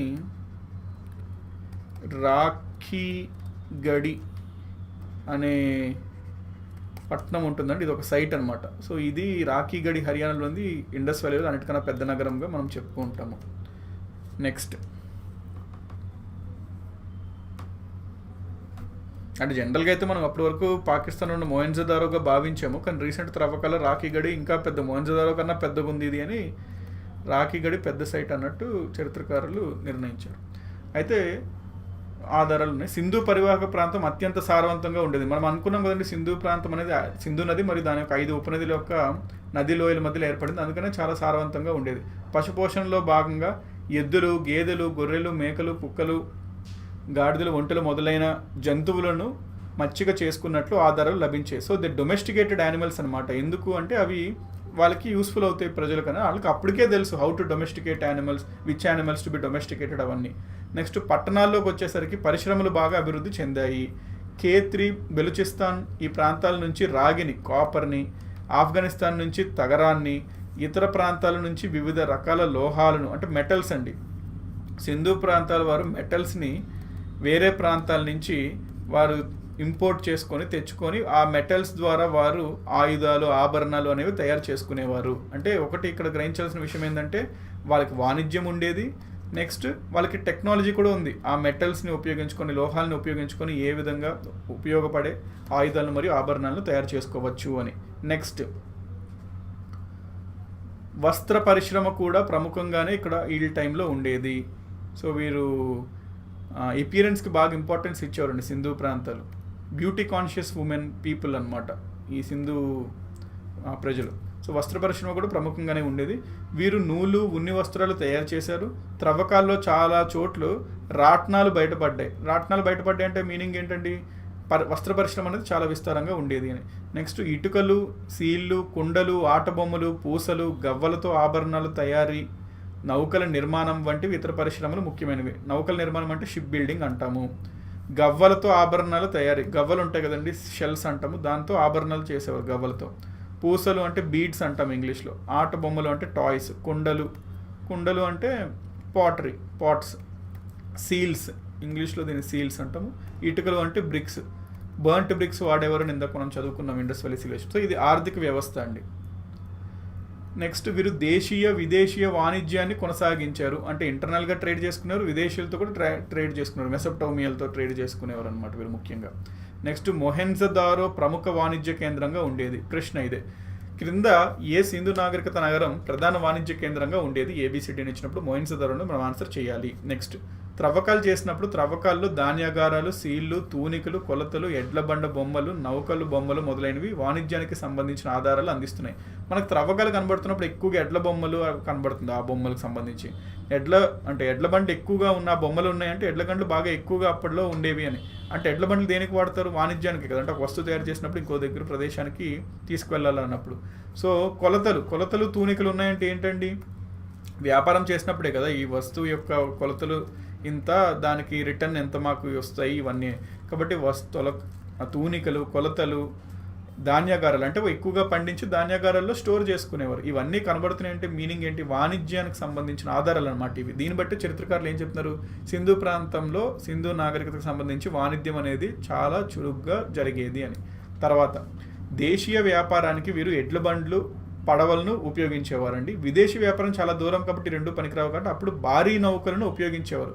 అంటే దీన్ని బట్టి భారీ నౌకలు మరి తయారు చేసుకోవాలి కదా, మరి వీళ్ళు తయారు చేసుకునేవారు. నౌక తయారీ పరిశ్రమ కూడా సింధు నాగరికత ఆ టైంలో ఉండేది. షిప్ బిల్డింగ్ ఇండస్ట్రీ చూడండి ఎంత డెవలప్ ఉన్నారు, అప్పట్లోనే షిప్ బిల్డింగ్ ఇండస్ట్రీ ఉంది అంటే.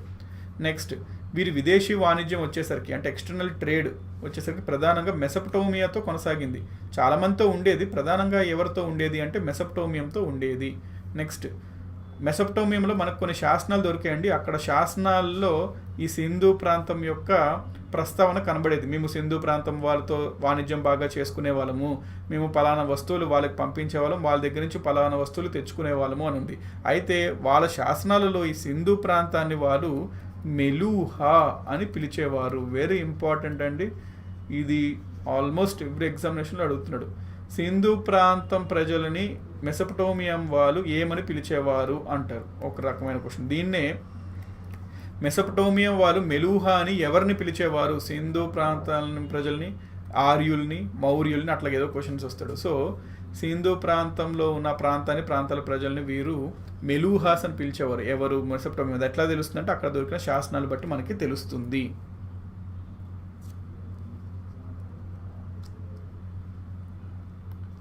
పూసల పరిశ్రమ అప్పుడు ఉండేదా అన్నట్లు అడుగుతున్నారు. అప్పుడే ఉండేదని. యాక్చువల్లీ పూసలు అంటే ప్రెజెంట్ డే లాగా మీరు తీసుకోకండి, బీడ్స్ అంటాము. బీడ్స్ వీటి యొక్క ఆధారాలు కూడా చరిత్రలో కనబడ్డాయి.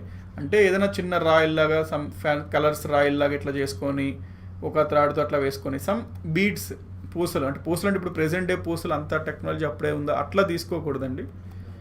జనరల్ బేసిక్ అప్పుడులో దొరికే వాటితో పూసలు అయితే చేసుకునేవారు. ఎందుకంటే అప్పుడు వాళ్ళు beauty conscious people, Sindhu people అంటాం కాబట్టి. నెక్స్ట్ రాజకీయ వ్యవస్థ ఏ విధంగా ఉండేది సింధు ప్రధానికి సంబంధించి. సో సింధు నాగరికత భౌగోళికంగా 1.3 స్క్వేర్ మిలియన్ కిలోమీటర్స్ విస్తరించి ఉంది. ఇంత పెద్ద ఏరియాలో విస్తరించి ఉన్నప్పటికీ సింధు ప్రాంతంలోని అనేక ప్రాంతాల్లో మనం ఇందాకే అనుకున్నాం ఏంటి, ఒకే రకమైన లక్షణాలు కనబడ్డాయి.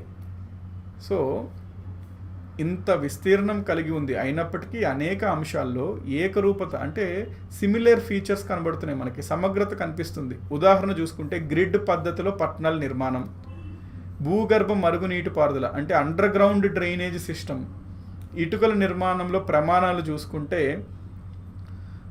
16 లేదా దాని గుణాంకాలు తూనికలు కొలతలకు ప్రమాణంగా ఉపయోగించడం మొదలైన అంశాల్లో ఇవన్నీ సిమిలర్గా కనబడుతున్నాయి. అంటే ఫర్ ఎగ్జాంపుల్ ఇటుకలు వాడేవారు కదా, చాలా వరకు నగరాల్లో ఇటుకల్ని ఒకటే సైజు ఉన్న ఇటుకల్ని డైమెన్షన్స్ ఉన్న ఇటుకలను వాడడం, వీటన్నిటి ద్వారా మనం ఏమని గ్రహించవచ్చు అంటే సింధు నగరానికి సంబంధించి రాజకీయ వ్యవస్థ కేంద్రీకృత పాలన వ్యవస్థగా ఉండవచ్చు. అంటే సెంట్రలైజ్డ్ సిస్టమ్ ఉండొచ్చు, కేంద్రీకృత వ్యవస్థ. ఎందుకు ఎప్పుడన్నా కేంద్రీకృత వ్యవస్థ ఉంటేనే కదండి మొత్తం అన్ని ప్రదేశాల్లో ఒకటి అనుకొని అన్నిటి దగ్గర అదే విధంగా వాళ్ళు ఆర్డర్ అన్ని అంటే అన్నిటి దగ్గర ఒకటే రకమైన వ్యవస్థ మనకి కేంద్రీకృత వ్యవస్థ ఉంటేనే కదా సాధ్యమవుతుంది. లక్షణాలు అన్ని అంత పెద్ద ప్రాంతంలో కూడా ఒకటే రకమైన లక్షణాలు కనబడుతున్నాయి అంటే కేవలం కేంద్రీకృత వ్యవస్థలోనే సాధ్యం. అందుకనే సింధు మన క్వశ్చన్ అడుగుతాడు, which of the following systems might be adapted by Sindhu civilization, centralized decentralized అట్లా ఏమైనా అడగచ్చు, సెంట్రలైజ్డ్ అని మీరు పెట్టాలి. కాబట్టి కేంద్రీకృత పాలన వ్యవస్థ ఉండేదని కొందరు చరిత్రకారుల అభిప్రాయం. మరికొందరు ఏమంటారంటే ఈ సింధు నాగరికత అనేది ప్రధానంగా ఒక 4 పెద్ద నగరాలు, 4-5 అట్లా పెద్ద నగరాలు ఉండేవి, వాటిని కేంద్రంగా చేసుకుని ఆ చుట్టుపక్కల మొత్తం ప్రాంతం అంతా డెవలప్ అయ్యేది అని కొంతమంది భావిస్తారు. ఏదైనప్పటికీ ఇక్కడ గుర్తుపెట్టుకోవాల్సిన పాయింట్ ఏంటంటే సెంట్రలైజ్డ్ సిస్టమ్ ఉండొచ్చు అని చెప్పి భావిస్తాం. అది రాజకీయ వ్యవస్థకు సంబంధించిందండి. నెక్స్ట్ ఇప్పుడు ఇక్కడ చూడండి, ఇక్కడ రూలింగ్ పొలిటికల్ సిస్టమ్ ఏ విధంగా ఉంది అని మనం చూస్తున్నాం సింధు నగరానికి సంబంధించి. పొలిటికల్గా అంటే ఎవరు పాలించేవారు ఏంటి అని. సో ఇక్కడ ఇద్దరు ఉంటారండి, ఇద్దరు 2 రకాలుగా చెప్తారు. డిడి కౌశాంబి గురించి చూస్తే డిడి కౌశాంబి అనే చరిత్రకారుడు ప్రకారం ఇది మతరాజ్యం అని, అంటే దీన్ని మనము రిలీజియస్ రూల్ అంటే ఇక్కడ మతాధిపతులు పాలించేవారు అని చెప్పి భావించింది డిడి కౌశాంబి. అంటే దీని నుంచి డెఫినెట్గా అడుగుతుంటాడండి questions. So who opined that Indus valley civilization was ruled by priests, ఎవరు అభిప్రాయపడ్డారు ఏమని, మతాధిపతులచే ఇండస్ ప్రాంతము పాలించబడింది అని. అప్పుడు ఆన్సర్ మీరు డిడి కౌశాంబి అని పెట్టాలి. నెక్స్ట్ ఆర్ఎస్ శర్మ, ఈయనది ఏన్షియంట్ ఇండియన్ హిస్టరీ బుక్ ఉంటుంది, చాలా famous RS Sharma. So RS Sharma ప్రకారం ఏంటంటే సింధు ప్రాంతం వాళ్ళు వ్యాపారాలకి వాణిజ్యాలకి ఎక్కువ ప్రాధాన్యం ఇచ్చారు కాబట్టి వ్యాపార వర్గాలే పాలకులుగా ఉండేవారని అభిప్రాయం ఈయన వ్యక్తం చేశారు. సో సింధు ప్రజల రాజకీయ వ్యవస్థపై నిర్దిష్ట ఆధారాలు లభించడం లేదు, పక్కాగా మనం ఏంటని చెప్పలేము, కాకపోతే ఈ 2 ఉండొచ్చు. వీళ్ళిద్దరూ ఈ విధంగా అభిప్రాయపడ్డారు. కాబట్టి చరిత్రకారుల మధ్య ఈ అంశంపైన భిన్న అభిప్రాయాలు ఉన్నాయి. కొంతమంది దీన్ని భావిస్తారు, కొంతమంది ఇట్లా భావిస్తారు. సో 2 గుర్తుపెట్టుకోండి, ఎందుకంటే క్వశ్చన్స్లో మనకి ఇట్లా అడుగుతున్నాడు డిడి కౌశాంబి ప్రకారం ఎవరు పాలించి ఉండవచ్చు, ఏబిసిడి ప్రీస్ట్స్ అని పెట్టాలి. ఆర్ఎస్ శర్మ ప్రకారం ట్రేడర్స్, వాణిజ్యం చేసేవాళ్ళంటే ట్రేడర్స్ చేసి ఉండొచ్చు అని భావిస్తాం. నెక్స్ట్ మత వ్యవస్థకు వద్దామండి. మత వ్యవస్థకు వచ్చేసరికి సింధు ప్రజల యొక్క ప్రధాన దైవం ఏంటి అని క్వశ్చన్ అడుగుతాడు. అమ్మ తల్లి, మదర్ గాడెస్ ఈజ్ ది అంటే ఇంగ్లీష్లో మదర్ గాడెస్ అంటాం. మొహెంజోదారోలో మనకి పశుపతి అనే ఒక ముద్ర లభించింది, పశుపతి సీల్. మనం ప్రస్తుతం శివుడిని పూజిస్తుంటాం కదండి, ఆ శివుడిని ఈ పశుపతి యొక్క దైవం నుంచే మెల్లగా ఆ ఆచారం, శివుడిని పూజించే ఆచారం వచ్చింది అని కూడా భావిస్తాం. సో మొహెంజోదారోలో మనకి పశుపతి ముద్ర లభించింది. ఇది ఒక క్వశ్చనే, పశుపతి ముద్ర ఎక్కడ లభించింది అంటే మొహెంజోదారోలో మనకి లభించింది. నెక్స్ట్ ఈ పశుపతినే, ఈ దైవాన్నే అంటే పశుపతిని జాన్ మార్షల్ తర్వాత కాలపు పరమశివుడుగా పేర్కొన్నారు. మనం అనుకున్నాం కదండి మెల్లగా శివుడుగా ఇక్కడి నుంచే రూపాంతరం చెందింది అని. సో జాన్ మార్షల్ ఈ పశుపతిని తర్వాత కాలంలో పరమశివుడుగా పేర్కొన్నారు. నెక్స్ట్ సింధు ప్రజలు జంతువులు, వృక్షాలను కూడా పూజించారు. ఇందాక మీకు చెప్పాను కదండి వీళ్ళు నేచర్ని కూడా ఆరాధించేవారు అని. సో జంతువుల్ని, వృక్షాలని కూడా పూజించారు. మోపురం ఉన్న ఎద్దు హంప్డ్ బుల్ అంటాం ఇంగ్లీష్లో, మోపురం ఉన్న ఎద్దు, హంప్డ్ బుల్. నెక్స్ట్ రావి చెట్టు, పీపల్ ట్రీ, వీరికి పరమ పవిత్రమైనవి. సో సింధు ప్రజలకి హంప్డ్ బుల్ మరియు పీపల్ ట్రీ అనేవి చాలా పవిత్రమైనవి. నెక్స్ట్ మానవ జననేంద్రియాలను కూడా వీరు ఆరాధించేవారండి సింధు ప్రజలు. భూత ప్రేతాలు, మంత్ర తంత్రాలపై విశ్వాసం ఉండేది వీళ్ళకి. సో వాటిపైన నమ్మేవారు అనమాట. వాటిని సూపర్ స్టిషన్స్ అవి కొంచెం ఎక్కువగా ఉండేవి సింధు ప్రాంతాల వాళ్ళకి. నెక్స్ట్ రక్షారేఖలు, తాయెత్తులను కూడా ఉపయోగించినట్లు మనకి ఆధారాలు లభిస్తున్నాయి సింధు ప్రాంతాల వీళ్ళకి. నెక్స్ట్ వీరి యొక్క దహన సంస్కారాలు చూసుకుంటే, సిమెట్రీ చూసుకుంటే భిన్న రకాలుగా ఉండేవి. దహనం చేయడం ఉండేది కొన్ని ప్రాంతాల్లో పూడ్చిపెట్టేవారు. అవన్నీ మనం ఇందాక చూసుకున్నాం కదా, హెచ్ షేప్ సిమెట్రీ హరప్పాలో ఉంటుంది. అట్లాగా వీళ్ళ యొక్క దహన సంస్కారాలు కూడా భిన్నంగా ఉండేవి. ఇట్లాగా మొదలైన వీరి యొక్క పద్ధతులు ఉండేవండి ఇవి మత పరిస్థితులకు సంబంధించి. నెక్స్ట్ సింధు లిపికి వద్దామండి. సింధు లిపి కనుక మనం చూసినట్లయితే భారతదేశంలోనే ఒక లిపిని, ఇంగ్లీష్లో లిపి అంటే స్క్రిప్ట్ అంటాము, భారతదేశంలోనే స్క్రిప్ట్ వాడిన మొట్టమొదటి నాగరికత ఎవరు అంటే సింధు నాగరికత వాళ్ళు, వీరే అనమాట స్క్రిప్ట్ వాడారు. ఈ లిపి అనేది మనకు ప్రస్తుతం ఇప్పుడు లాంగ్వేజ్ ఎట్లుంటుందండి, ఇప్పుడు ఫర్ ఎగ్జాంపుల్ నేను స్క్రిప్ట్ ఇట్లా రాశానంటే ఇది అక్షర రూపంలో ఉంటుంది కదా, అక్షరాలతో రాస్తున్నా కదా. కాకపోతే సింధు ప్రాంతంలో ఉన్న స్క్రిప్ట్ లిపి ఎట్లా ఉంటుందంటే బొమ్మల రూపంలో ఉంటుంది, పిక్టోగ్రఫిక్ అంటాం ఇంగ్లీష్లో. వీళ్ళ యొక్క లిపి పిక్టోగ్రఫిక్ రూపంలో ఉంటుంది. ఇది ఈ రూపంలో ఉంటే మనం ఏదో ఒకటి చేసి మనం దాన్ని డీకోడ్ చేసేవాళ్ళం. పిక్టోగ్రఫిక్లో ఉండడం వల్ల ఇప్పటికీ దాన్ని మనము చదవడానికి అంత సాధ్యం అవ్వట్లేదండి. సో వీరి లిపిలో దాదాపుగా మనకి 400 చిత్రాల దాకా లభించాయి. అంటే డిఫరెంట్ చిత్రాలతో వీళ్ళ లిపి ఉంటుంది. ఇది ఎడమ నుంచి కుడికి, మళ్ళీ కుడి నుంచి ఎడమకి రాసి ఉంటుంది. అంటే ఫర్ ఎగ్జాంపుల్ వీళ్ళ లిపి ఎట్లుంటుందంటే ఇక్కడ నుంచి స్టార్ట్ చేస్తే ఇట్లా రాస్తారండి ఏదో ఒకటి, దాని తర్వాత మళ్ళీ ఎడమ నుంచి కుడికి వెళ్ళాక మళ్ళీ ఇక్కడి నుంచి రారు మనలాగా, ఇక్కడ అయిపోయాక ఇక్కడి నుంచి మళ్ళీ రాయడం అనేది ఉంటుంది.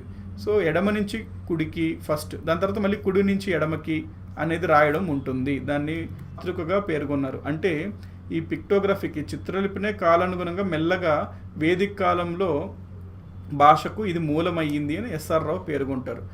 నెక్స్ట్ ఈ లిపిని మహాదేవన్ అనే అతను పరిశోధించారంటే, అతను పరిశోధించిన తర్వాత ఇతనేమన్నారంటే ఆర్యులకు కదా ఇది యాక్చువల్గా ఈ భాష ద్రావిడ భాషకి మూలము, ఇది ద్రవిడ భాషను ఇక్కడి నుంచే వచ్చింది.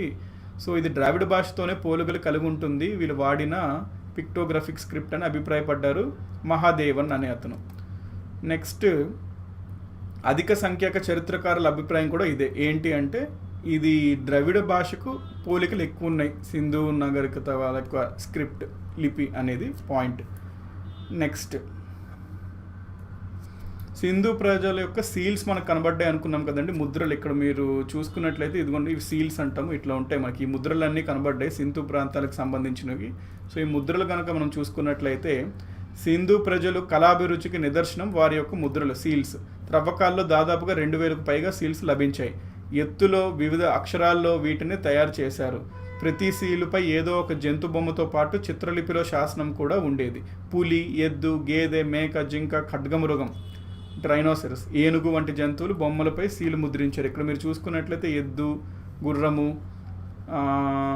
ట్రైనోసెరస్, ఖడ్గమృగం, ఏనుగు ఇక్కడ చూసుకున్నట్లయితే దీంతో పాటు ఏదో జంతువుతో పాటు ఒక బొమ్మ, వాళ్ళ స్క్రిప్ట్ ఈ విధంగా ఉంటుందండి. చూడండి బొమ్మలతో ఉంటుంది కానీ వాళ్ళ స్క్రిప్ట్, దీన్ని పిక్టోగ్రఫిక్ స్క్రిప్ట్ అంటాం.